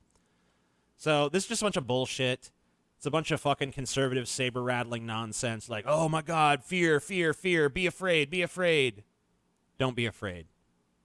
Let's actually work to solve the problems that face us as a nation. But you're going to lose everything you care about, TJ. Oh, look at the fucking tags. Communist. Communist, democratic socialism, dictatorship. Wow, dude. Bernie's a fucking communist dictatorship. Communist dictator. He's coming for you. He's coming. What to take your rights away. Let's see, what's this? This is just a bunch of fallacy arguments. Yeah, what did you expect? What did you expect? But yeah, as far as the 93 trillion goes, I don't know the specific. I don't know how they arrived at that fucking number. But if their math is dishonest as everything else we saw here, I'm assuming it's probably a pretty dishonest fucking number. Dude, I just say we have a fucking God Emperor. Just eliminate all the squabbling, TJ. Let the pieces fall where they I mean, like, lay. who the fuck out there? Like, why are so many people who are not billionaires so concerned about the idea that there might be a world one day without billionaires in it? Like, you know, like... Why come there ain't no... Oh, because who thinks funding these fucking rags, TJ? But I mean, like, I understand that. I understand why the billionaire class is like, Bernie Sanders said there ain't gonna be no more well, you billionaires. have your answer. The only people bemoaning the lack of billionaires is billionaires. Oh, well, me being a I just don't billionaire- understand how they get anyone who's not a billionaire on board with their, like, oh my God. Like, you have any idea how far away the average person is from being a fucking billionaire? I mean, like, being a millionaire is somewhat attainable for most people. Being a billionaire is not even, like, it's not even a pipe dream for most Americans. No. For, like, 99.99999%. Never gonna fucking even come close to being a fucking billionaire. So, yeah, I don't really buy the 93 trillion. I'd have to see how they came to that fucking conclusion. And I'd have to see how. I mean, I just know the math is probably riddled with dishonesty. But maybe we'll take a closer look at that at some point. Sure. Billionaires have been crying on TV lately. Love it. Yeah, and I mean, oh my god, I love it. Yeah, they bring them on there, and like literally, some of them have literally cried. Look at this poor billionaire out in the wild. Look at this poor billionaire. Someone said some mean things about me. Oh, poor billionaire. It's okay. How am I supposed to afford my line of luxury jets? It's like, oh my god, wow, yeah, it's so tragic, dude. How come I can't just buy the presidency outright? I'll give you $1 billion. I'll give you $2 billion. Just make me president now. You gotta win the election. That's not fair. It's just not goddamn fair. I can buy everything else. Can't a billionaire get a break around this country anymore? Can't a billionaire get a fucking break? Come on, dude. As if it's any different in any other part of the fucking world, dude. Come on. Give them a break for fuck's sake. Hasn't the billionaire class suffered enough for you guys? They'll never suffer enough, TJ, for they are the wellspring which all jobs spring from. And all life itself. The billionaires give us life, TJ, and they give us hope. They're so wonderful. I hear tell the billionaires will give us a few jobs soon. I love the taste of billionaire tears.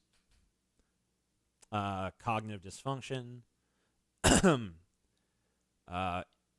It is Ryan Green. It is no longer useful. Humanity's priority should be maintaining the planet's health and colonizing space. What a fucking dream. What a dream. Have you guys ever did a show on the protocols of the learned elders of Zion? I don't think that show will be happening. Yeah. Privatized internet is a joke like all privatized utilities. Nah, you should pay a lot more money so another company can fuck you. Yeah, that's great. Because, Comcast and all these other big ones like Spectrum and Time Warner and all those companies, God, they do a great job.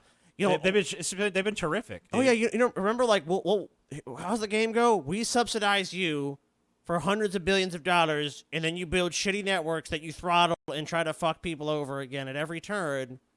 But yet, then you have the privilege of the public paying you for the subsidized shit that you were basically the public already paid to have built. So we pay to have it built, and then another company gets to run it and make all the money. That sounds great. Hey, guys, Chicago Arcade Bar guy again. I hit you up on Twitter wondering if you were interested. I never saw you on Twitter. Yeah, we didn't see no tweets from you. I didn't see nothing from you. Yeah, I'm going to go look right now. Send me a DM on Twitter. They're open. Just they're open. Send it to me. Yeah, well, I'll look right now. I didn't see no fucking DM. Because I ain't seen I don't see no DM, dude. Let's look right now. I ain't seen shit. Calling you out, dude. All right, I'm going to let Scotty entertain you guys for a second while I go smoke.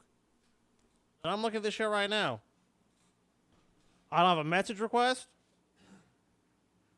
I got nothing, dude. There was fucking nothing here. So, Sean Adamson. You lying. You lying. TJ, do you see Yang running in 2024? I'm not TJ, so of course I'm qualified to answer that. Yes. Yang gonna be running. He's gonna fucking win this time, too. All those fucking jobs lost, automation. It's gonna be gone. People are gonna fucking lose everything.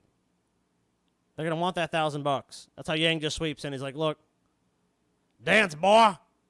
Dance. Dance, monkey. Hey, if you could throw some peanuts at me, if you throw some fucking peanuts at me, then I'll dance. I got no fucking peanuts. Hey, billionaires. If you don't want to pay taxes, GTFO. Maybe you should have invested your wealth outside of the U.S. instead of buying a mansion. Ha!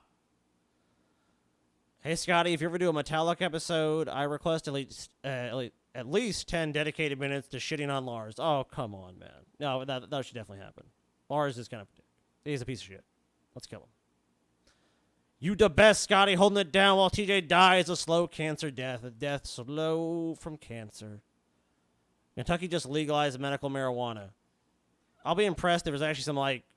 Look, in some places, it's just like medical marijuana is like, My back hurts. My shoulder hurts. Oh, I hurt all over. Oh, I'm anxious. Oh, and by the way, I need medical marijuana.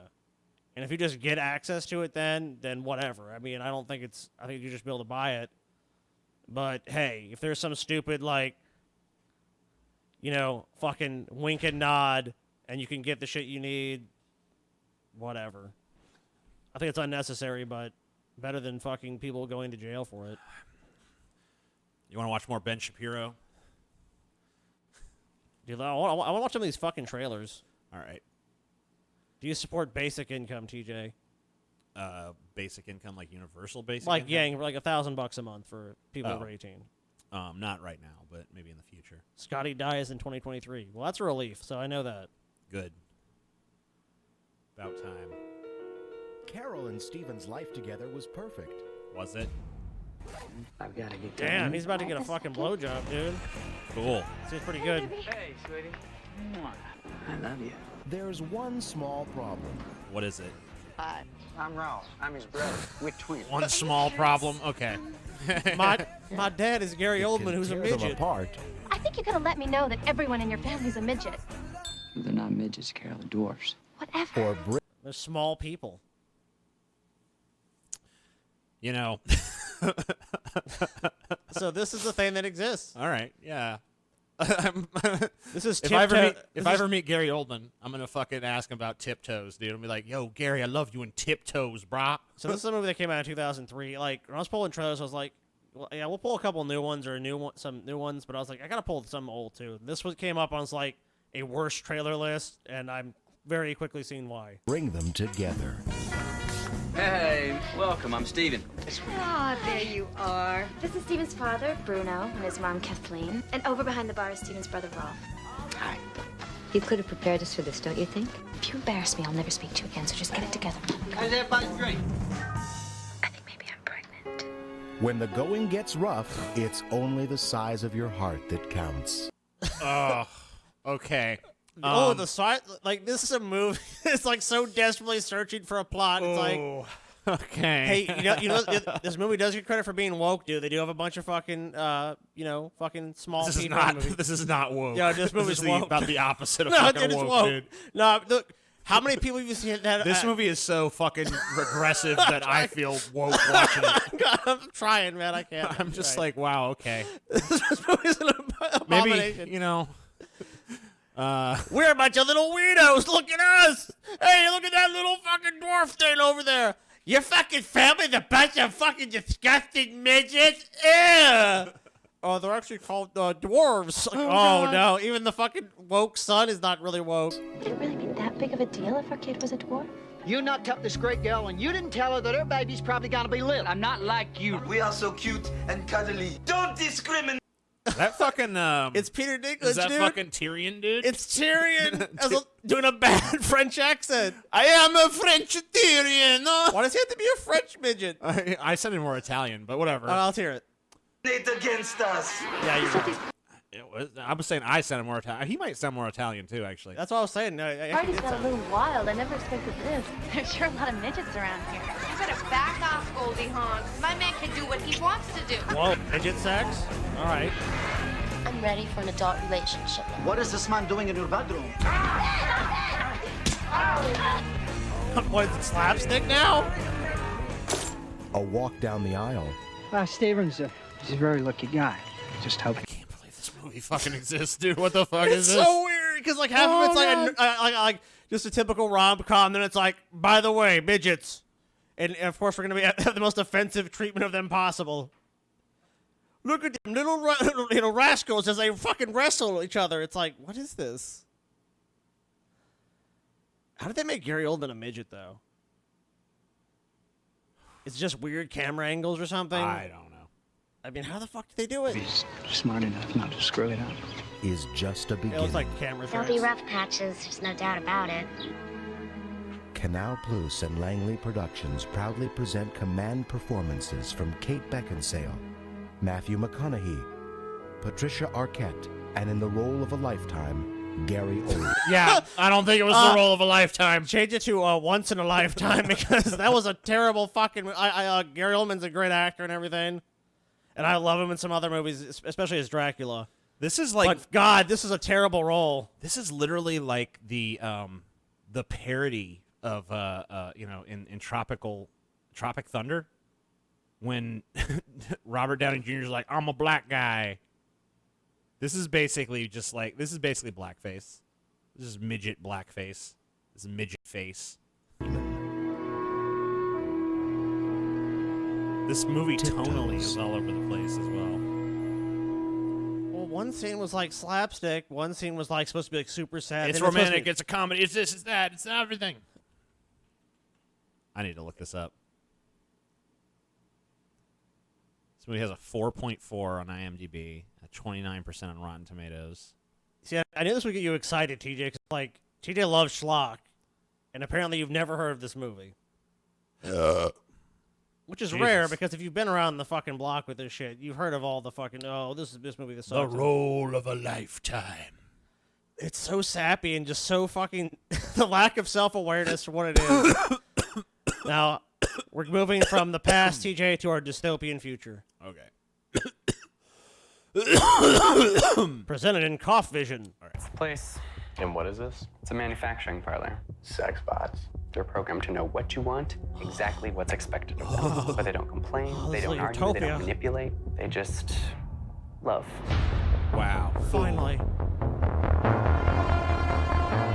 Finally, someone who can accept me for who I am. A sex robot. This is the idolater's fucking dream world, dude. What are you looking for?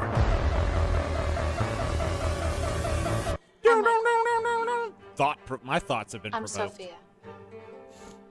No, I know you're not real. Because if you're real, then I'm cheating on my wife. How could falling in love be a bad thing? You make someone smile. That is your potential. So who is she? The woman you're seeing. You're letting me win. You like to win. It's fucking torture. I'm smiling because you fell in love with one of my machines. You're welcome. Valentine's Day? Yeah, dude. And what a yeah, take your girlfriend to that. Yeah, it's a movie about a guy that falls in love with his sex robot. Yeah, it's pretty How's good. that sound? Sound pretty good? Let's go see it. Someone sent a $10 super chat. I was watching this at work, and now my coworkers are calling a fraud. Now they want you here as much as I do. I'm not versed in Twitter, so I sent a DM to the DFF page because I'm dumb. Okay. Oh, it's the bar guy. Gotcha. We discovered his lies. You're a fucking liar. You're a fraud. You're a fraud. You're a liar. Anyway, that movie looks pretty stupid. I guess the cinematography is apparently amazing. Didn't really see an example of that in the Dude, trailer. it won like but 50,000 awards. I mean, it might be good. It won all them awards. If a movie wins a bunch of awards, it's good. At least a bunch of pretentious cocksuckers liked it. Maybe you will too. Hell yeah. Hell yeah. Hell yeah, brah. You know what's what. Dean Cain must be good. How long is this? I have to go sleep. Just go. Go. Just get the fuck out of here. We don't care. Get gone. Get your ass out of here. Get gone, bitch. boy. Fuck you, TJ. Fuck you, TJ. Fuck you, TJ. Fuck you. There's a service in South Korea where you can apparently hang out with a dead relative in VR. How do you guys feel about it? No thanks. Yeah, I'm going to pass on that. Hey, if that's what you want to do with your time, you go ahead. But no thanks for me. So maybe you can answer this. What was the appeal of David Carradine? Oh, apparently they retracted that because they realized what a stupid question it was. Oh, they fucking... They're like, never mind. The appeal of David Carradine is he was fucking awesome. Dude, you know how... Look, let me tell you something. Not just how a man lives. It's how he dies. It's how a man dies. That man died with a boner in Thailand, choking himself out. Now, sometimes he'd pull back, but this time in his life, he's like, I want to go all the way. And he did. Would you guys be in favor of increased NATO nations' military spending with the reduction of U.S. military spending? Yeah. You know, one of the things I actually thought Trump had a pretty decent point on, and he still kind of makes this point, is like, why does the U.S. have to have this bloated military? Well, part of it's because we're subsidizing militaries all over the fucking world. You know, a lot of these countries are not willing to pay their fucking fair share to defend themselves, so they rely on the U.S. military for their own defense. Why should the fucking U.S. taxpayers pay for the military defense of other fucking countries? They shouldn't. You know? Well, so we can have bases there. Yeah. You know. Well, I think we should. I think we need to shut down a shit ton of these bases, bring the troops back home. No. I think they should be put to work on U.S. infrastructure and expand the Army Corps of Engineers. That's always been my idea. No, I'm scared. Well, but I mean, Trump's still increasing the amount of spending for the military. It's weird that you bring up the song Scotty doesn't know. Scotty doesn't know that Fiona and me. Actually, my wife came home singing that song today because apparently she heard it at some point at work or something. So when me and Scotty went and saw that movie in theaters, and it's kind of an obscure movie too, right? And the whole time it was Euro Trip, right? Euro Trip, yeah. The whole time I was like nudging Scotty, like, songs about you, bitch. God, I fucking hate that fucking movie, dude. I really don't hate that movie, but I fucking goddamn hate that fucking movie for that song. Yeah, man. Song done ruined your life. Because, I mean, like, what can you even fucking say? What can you say to that song? I mean, like, I still like the song, but, like, there's nothing I have no retort for that song. It's just like, yeah, the song that's really annoying, stupid, and makes fun of it. You named Scotty. And it's always going to exist. And, yep, there you go. Can never make it unexist. I can't, man. I've lost to it. The song fucking destroyed me. Song is too powerful. No, that song is great. It's a great song. Song is too powerful. Please take. Please take. Taken. Took it. It's mine. Let's look at some of these stupid articles, I guess. Damn it. Bad didn't hope. It's not what I want. What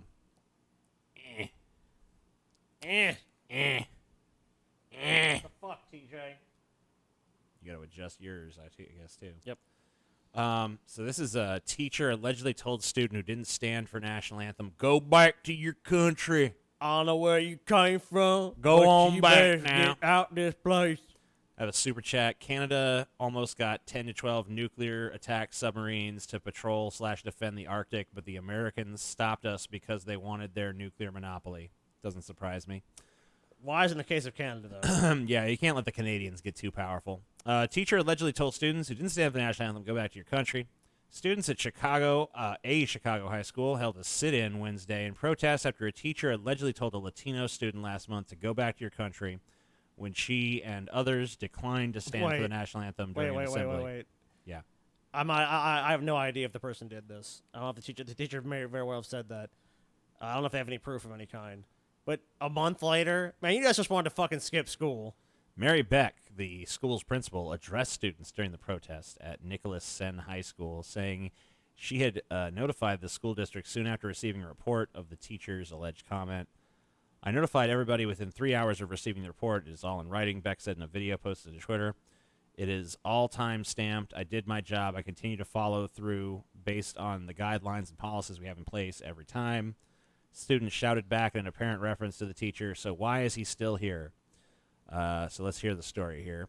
Jessica Salazar, 17, a senior at the high school who told NBC News she is a citizen and was born in the U.S., says the incident occurred during a Hispanic Heritage Assembly on January 30th.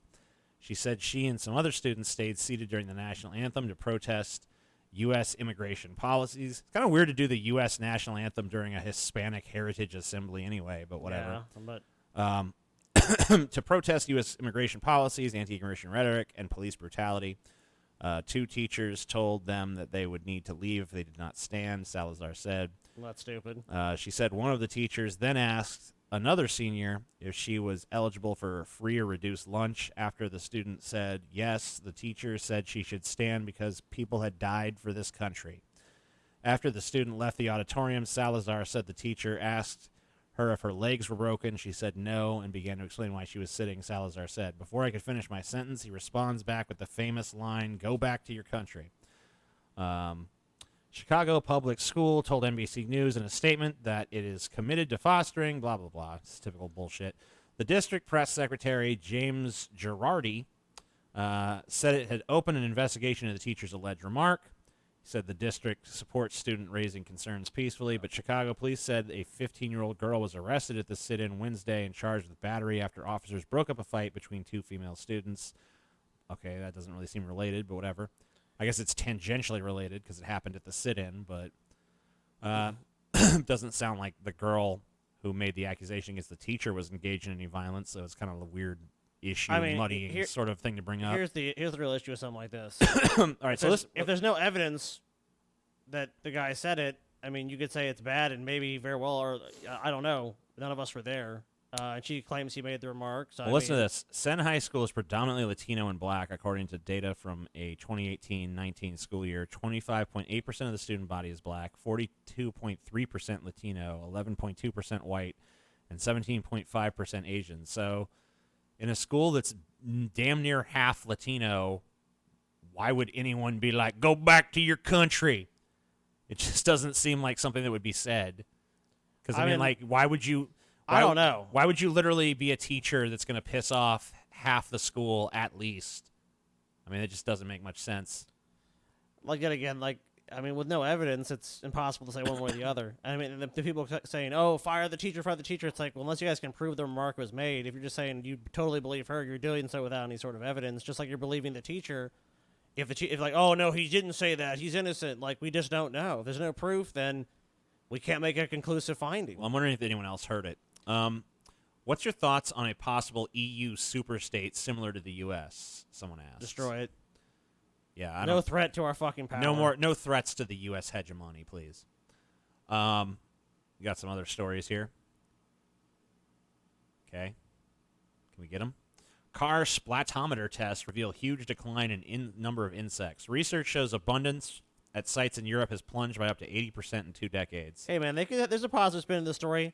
And also, people cleaning their windshields is down 80%, TJ. Sweet. So, always look on the bright side of life.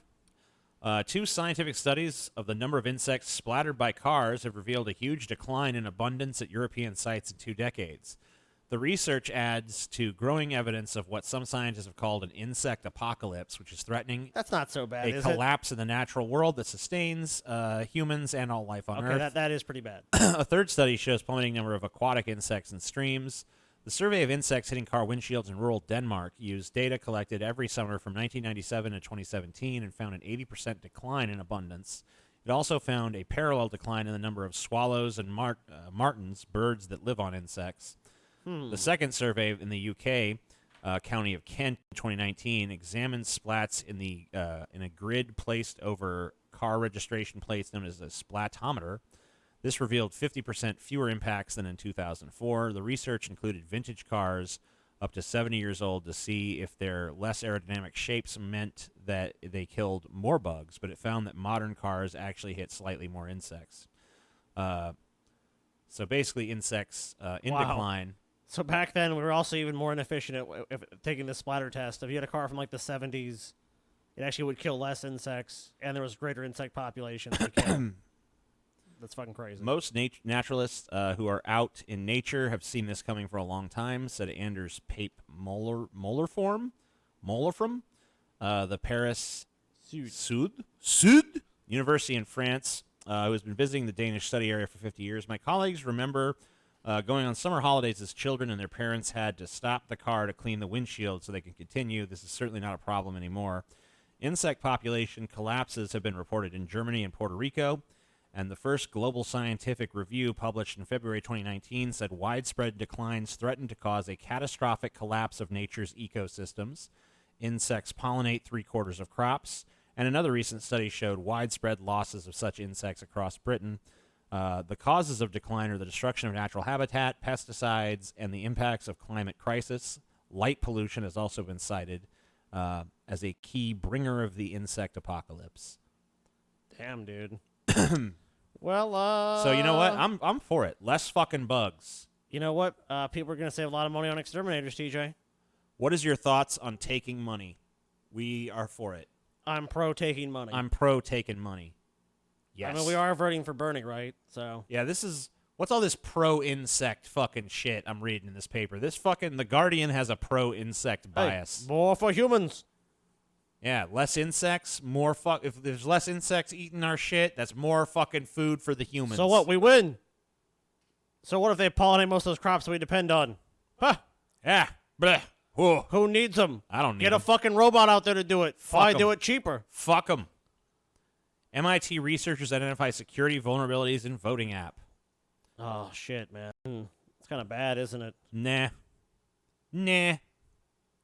Scotty. You'd think so, but nah. It says, now MIT researchers are raising another concern. That's about secure voting here. They say they uncovered security vulnerabilities in a mobile voting application that was used in the 2018 midterm elections in West Virginia.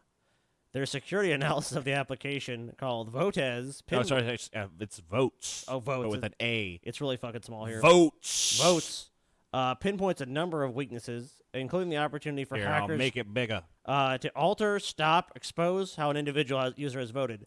Additionally, the researchers found that votes used of a third-party vendor for voter identification and verification poses potential privacy issues for users. Nah. If you go down, there's this fucking part that I wanted to show here. Let's see. Okay, yeah, here it is. Go up a little bit. Perhaps most alarmingly, we found that with a passive network adversary like your internet service provider or someone nearby you, if you're on unencrypted Wi-Fi, could detect which way you voted in some configurations of the election. Worse, more aggressive attackers could potentially detect which way you're going to vote and stop the connection based on that alone. So it's like, oh, you're voting for this person? Analyze phone. Bernie Sanders supporter. Vote not found. Vote disabled. Yeah, vote for Trump enabled. Love it. Someone said, let the insects learn to code. I agree with that. IRS quietly deletes guidelines that Fortnite virtual currency must be reported on tax returns. Okay. So it's basically kind of saying, like, I read through this and it was like... Explain it, Scotty. Give us the Scotty fucking take. They deleted the language, but most tax experts still believe you'd have to claim this on your taxes. The virtual currency and cryptocurrency and all that other stuff. But here's the thing. A lot of that's untraceable or very difficult to trace, so a lot of those people are probably not going to claim that. What's the point of having some fucking shadow currency if you're going to fucking report it on your taxes? You know, I made, I don't know what the currency in Fortnite is, but, you know, I had 10,000 of whatever it is. You know, no one's going to fucking report that shit. If I ain't reporting shit. If some streamer's making a bunch of fucking money on Fortnite, I could be a goddamn Fortnite trillionaire for all you know. I think I am, actually, dude. Video shows teen assaulted by Atrium security. Let's see it. New tonight, a mother desperate for another help autism took story, her like teenage son to the emergency room one not night autism, last December that's actually another to story I seek pulled. emergency mental health treatment. Instead of getting the help he needed, the boy was violently assaulted, first by hospital. Gotta love America, man. It's always great here. Security guards, and then by a Lincoln County Sheriff's deputy. And it was all caught on tape. WBTV's chief investigative reporter Nick Oxner has the story. It's traumatized him. It's I love that accent. It's traumatized him. He's traumatized. It's traumatized me. Jessica Long is watching video of the night she took her son to the emergency room at Atrium Health Lincolnton. She was worried he was having a mental health emergency. Her 16-year-old son didn't want to be there. So he's being like he was an angry. android. So she asked for security Fuck to help you, get him man. inside. It's like, please help me. This is what happened instead. At no point did they tell him to put his hands behind his back, to stand still. They never tried to de-escalate the situation. They just immediately went for full-blown physical force. The guard shoves him again hard enough that my son came out of his shoes. I jumped in the middle because the guard was getting ready to tase him, and I was telling him, no, don't tase him. I don't know what's wrong. While the first guard has his taser drawn, a second guard arrives. The taser's you'll put love this away shit. and Long headed for her car. She wanted her son to stay and get treatment, but she didn't think this would happen next. What the fuck? He's just standing there. Yeah, literally, let's go back and watch that. So this other guy, I can at least, like, he's pissed off. They get into an altercation, you know what I mean? She wanted her son to stay and get treatment, but he literally fucking just grabs him and throws him to the ground. He's just standing there not doing nothing. Guy's like, "Yeah, bitch, you wanna be?" Now, I showed that scrawny 16-year-old boy who wasn't doing nothing. Wouldn't fucking mess with me, bitch. I mean, he was fighting with the security guard. I will say that. He wasn't there? Maybe the first guy, he kind of like was a little like, Yeah, that's what I don't agree with him pushing him down, but like, hey, pushing him off. Like when he pushed him to the ground, it's like, okay, this is either of these excessive. dudes could clearly fucking manhandle this fucking kid with no problem. Just like, grab him, put his arms behind his back, lead him in there. You know, even like all this tackling and pushing and shoving. Oh and no, shit it's totally unnecessary. It's completely fucking unnecessary. To me, the minute I was like, my what the back. fuck, was when the guy Second pushed him security down. I'm guard like, hey, grabbed this him guy's around just his like, neck and slammed him down on the what ground. the He's fuck, immediately dude? Oh, he bleeding. slams him As all this is fucking face happening, first into the ground. What's going through your mind in the middle of it? I was in shock. I didn't know what to do. Her son was on the ground, blood from his mouth pooling on the concrete. Drive stunned twice with a taser. Did Atrium staff act appropriately in that incident? Fuck no! I want to hear what she says. Events, and you saw in the video, I would say they did the best that they could under the circumstances. Fuck you and your PR answer. They did the best they could. No, they didn't. They did the best they could. You want to know how I know that? What Because more could they have done? If they had done the best they could with this situation, they would have got him inside the hospital, and he would have got the help he needed. He's not so big and burly. He's not fucking on PCP where there's 10 cops fighting him and he's got a gun or something, like where they have to go this ultra high level of force. He was manhandled by both these guys with no problem. All they needed to do was, when we started being combative, it was like, whoa, man, calm down. De-escalate it. They all have training for that. De-escalate it. If they have to tackle them in the ground, hold them or something, or do whatever they're trained to do. They do that. Get some other people over there and then lead him into the hospital. Maureen Swick is the executive over security at Atrium Health. She defended the security guard's actions, including tackling the boy from behind. The officer at the time did what he needed to do to keep the young man from getting to the car. He's not in the vehicle. His mother's standing right what? there. There doesn't appear to be any. Did he lunge for the vehicle? Let's go back and look. Does he lunge? He doesn't move a fucking inch. He's just standing there. He sounds like he's arguing. He's probably talking or arguing. His mother's standing right. She's closing the door. Okay. All right, hold on. So now she's trying to go for the Maureen Swick vehicle? is the executive over security at Atrium Health. She defended the security guard's actions, including tackling the boy from behind. The officer at the time did what he needed to do to keep That's the what he had to do. young man No from choice. getting to the car. He had He's no not in the choice. vehicle. His mother's standing right there. There doesn't appear to be any warning that he's going to jump on top of him. Again, is that appropriate and within the training guidelines for Atrium security officers? Well, I think when we talk to our security officers, certainly there's always opportunities where we can do a better job and prevent an incident like this from happening again, and that's something that we intend to do. But the violence didn't end there. Oh, shit. After the two guards sat on top of the boy for at least 5 minutes, 4 Lincoln County Sheriff's deputies arrive on scene, tell the guards to get off the boy, and then pick him up. The boy, whose mouth had been pooling with blood, restrained on the ground, spits. Then a deputy punches him twice in the face. Let's get out of the frying pan and into the fucking fire, dude. Let's get out of here. Let's just get out of this country.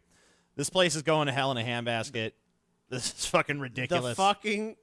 This guy goes to everyone in authority. Like, why the fuck have we empowered so many fucking crazy psychotic pieces of shit to just go around beating the shit out of people wantonly? So, if you're to be believed, what his mom's saying, she brings him to the hospital to receive help for a mental health crisis. Instead, he's violently assaulted by 2 security guards. And then when the police arrive and start beating the shit out of him too. He spits out of his mouth, which might, I mean, yeah, I could see them being angered by that. Hands Then are violently cuffed behind assault his him. back. Your deputy punched a 16-year-old with his hands handcuffed behind his back twice. Is that an appropriate use of force? He's a badass, dude. Let's hear this. Hold on, I want to hear this fucking lame justification. All I saw was once, and he was pushing him back away. When you watch the Is pushing him away? He pushed him away with his fist. I pushed him away with his fist multiple times in the face. That's all I seen. Hey, Sheriff, bullshit here. Why'd the other deputy grab him off him then if he's just pushing him away? video, you don't think your deputy punched the child? That's why, that's why he's grabbing him off. Why is he grabbing him off if that's the case, you lying sack of shit? There'd be no need if he was following, if he was pushing him back, no one would go, hey, man, stop.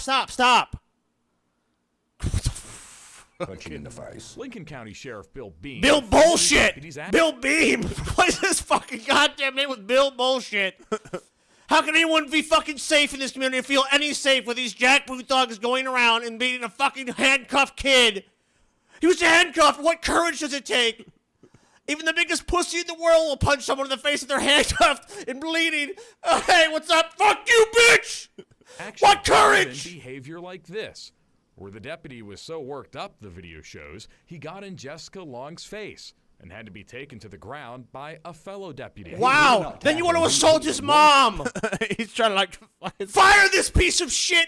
I mean, every single one of them. Well, maybe not the guy who's tackling the other fucking cop. The other two cops have to restrain another cop. Is that a sign this guy should be fired? What's the? I want to hear his justification for that. Went in between the two, and another reached and grabbed him by the vest and just pulled him right around the corner. Well, they'd end up on the ground. No. But why? No. I'm worried. No? And I'm worried about my child. He's just. How are you gonna? You're lying about a tape that you know. Like you're talking to the news Does he have media. dementia? What's you're going lying on? to them about what's in the tape that you know they're gonna show. Like, did you just decide, like, I want to make sure I have zero credibility by the time this interview's up? Oh, I don't know. I think he fell down or something. I don't really remember. No, he didn't end up on the ground. Nope. No, sirree, Bob. Nope. Mental illness. Should I be afraid to take my child to the ER at Atrium Health in the future? Yes. Yes, you should. Yep. Let's hear the fucking vulture Absolutely, answer. you should. Let's hear the PR answer. Absolutely not. This was one incident. Absolutely we not. have over 14 You can million trust patient Atrium Security not to encounters a assault year. your child. And incidents like this rarely happen. Rarely, and yeah. the actions that the officers took Says you. to keep others safe and to keep him safe. Keep others safe. were Oh, that was appropriate. for his The safety. people that I thought were going to help. Yeah, man. He's sick. I punched you repeatedly in the face when you were handcuffed and bleeding for your safety. Yeah, it looks like he was safer staying at home. Not to my mention, it God. took 6 grown men to deal with one fucking rowdy teenager Not even, and didn't even look that rowdy from the looks of it. who was, to me. was rowdy in the very beginning. They did nothing but make it worse. They created a situation that should have never happened. Correct. If you can't go to the No hospital, shit. where can you go? Nowhere. I won't do it again. Did the system fail your son? Absolutely. Now, the boy was arrested and charged That with question multiple... even Wait, hold on, Yes. hold on. Listen to this. He was arrested and charged. Now, the boy was arrested and charged with multiple misdemeanors and felony assault on a police officer. He was held... Oh, yeah. Remember when that kid's face fucking assaulted that officer's fist? You remember that? Look, the That was only a person, felony. the only person that has a case for like battery or whatever against anybody is the first fucking goddamn security guy who we fucking like pushed off of. And I don't remember like exactly how that happened, but maybe there's a case there. The cop punching someone who's handcuffed is not justified. held in juvenile detention for 8 days before being let out by a judge. The charges are still pending as the sheriff's office, including the deputy that punched the boy in the face, insists that felony charge stick. Jamie, Maureen? A felony against the young man. Yes. Did Atrium staff follow its policies and protocols? Well, Jamie, that's a really good question. We put that question to the executive from Atrium. You saw in that piece. We'll have more of that answer tonight at 7:30. We'll have more of that bullshit later tonight. Yeah, the answer is no. What the fuck, dude? What the fuck have I just seen? Okay. Well, this country is a fascist dystopia. That's cool. Los Angeles County to dismiss nearly 66,000 marijuana convictions. So some good Thousands news, of people I guess. with marijuana convictions in L.A. County. The L.A. County District Attorney Jackie Lacey, who is up for re-election, announced a move today to dismiss over 60,000 pot convictions dating as far back as the 1960s.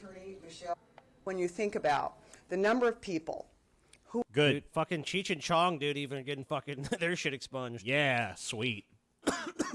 Well, that's some good news. I don't have nearly as much to say about that because it's actually like, you know, just good, dude. That's a good thing. That's good. Yeah, let him fucking stop treating fucking weed like it's a crime. I love this one. He probably got a $100,000 bill from the hospital also. Probably. I just can't believe the audacity of that kid to just attack that poor officer's fist like that with his face, you know? It's just sickening to me to see someone, you know, treating our fucking respected law enforcement officials in such a terrible, disrespectful manner. I hope that kid goes to prison for a long time. Oh, yeah, man. That kid, he's fucking pure evil, man. I think the cops acted totally appropriately. When you see some uppity teenager you gonna sit back and take that shit as a grown man? Or are you gonna fucking slug him in his face? Let him know who's boss. I'm Officer Big Swinging Dick, and I'm here to beat the shit out of a handcuffed, scrawny, scared, mentally ill child. I win. You done it. You done it, boy. What a badass I am. I just love being bad and tough. Oh, hey, man, stop it. No, what you said to me, bitch, I'll beat this. You see what happened? You said I'll do it to you too. Hey, man, hey, you gotta stop it now. You're getting a little carried away. I'll kill everyone. I'll kill the police even. I am God.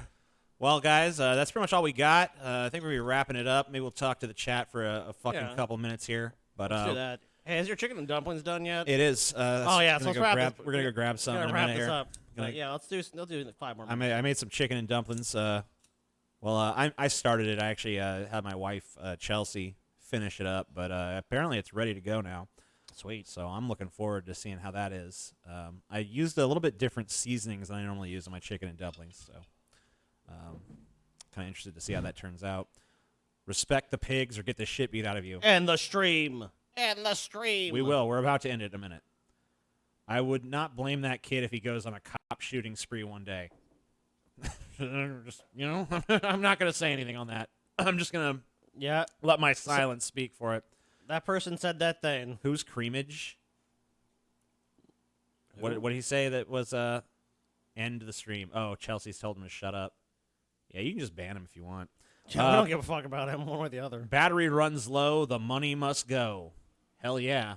The East has been fucking keeping us alive. We need to fucking... The East. The East. No, it's not the East. It's the East. The East. The East. Represent. Motherfuckers in. Bye. No, we're talking to you guys for a minute here. It's all good. The mentally ill are routinely mistreated in this country. Yeah, well, sometimes they're made president, though, so I guess it all evens out. Yeah. Every once in a while, they get their dream. We need to support an increase in sex. Okay. I'm for it. What did you think of the last season of Rick and Morty? You mean the season that's only half over? Like, you talk about the 5 episodes that have come out so far? I've enjoyed pretty much all of them. I think there might have been one I was a little iffy on, but I like them all. Hey, do you guys have an opinion on Impractical Jokers? I don't know what that is. I've seen a couple clips I've seen of the it. cover of it as I've been scrolling through stuff, but it does. I don't really give. I'm not really a big practical joke kind of person or whatever. I've not seen it. It's whatever. It's fine to me. I mean, they fuck with some people, so hey. Yeah, I'm not really into that too much. Unless you take it to like some crazy level, like oh, by the way, our episode should be coming out on Patreon right now of Marlon Brando. It's a prank, bro. Bro, it's a prank. Marlon Brando's practical jokes were actually pretty fucking funny. Yes, as you guys will see when you go watch that. He was good at it, dude. Oh, he was fucking a master. So, and there's a difference. I mean, like some people do practical jokes, and it's like, like me and you pull a practical joke, people are gonna be like, yeah, whatever. Marlon fucking Brando pull the practical joke. Yeah. So if you guys are patrons, we'd recommend that you go watch our Patreon episode. Watch our patrons. Chaos Theory. No, go check out our Marlon Brando episode. Marlon Brando. King of the Trolls. You call him Marlon Brando. Bando. Marlon Brando. Marlon Bando. You better call me Marlon Bandito. Bando.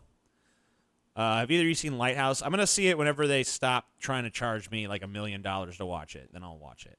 Well, it's on VOD, dude, and free. It is. Well, it's on. It's not. It's not. Is it free? No, it's not free. If it's on Prime, dude, I'm all over it. Or Netflix, I'm all over it. Yeah, it's not any of those yet. Have you seen Parasite? No. No, I don't watch that foreign shit. I'm an American. Marlon Scotty. Brando. Well, go check out our Marlon Brando episode. We're gonna go eat some fucking soup. We'll see you motherfuckers later. Goodbye. See you later. Bye. Bye, bye, bye.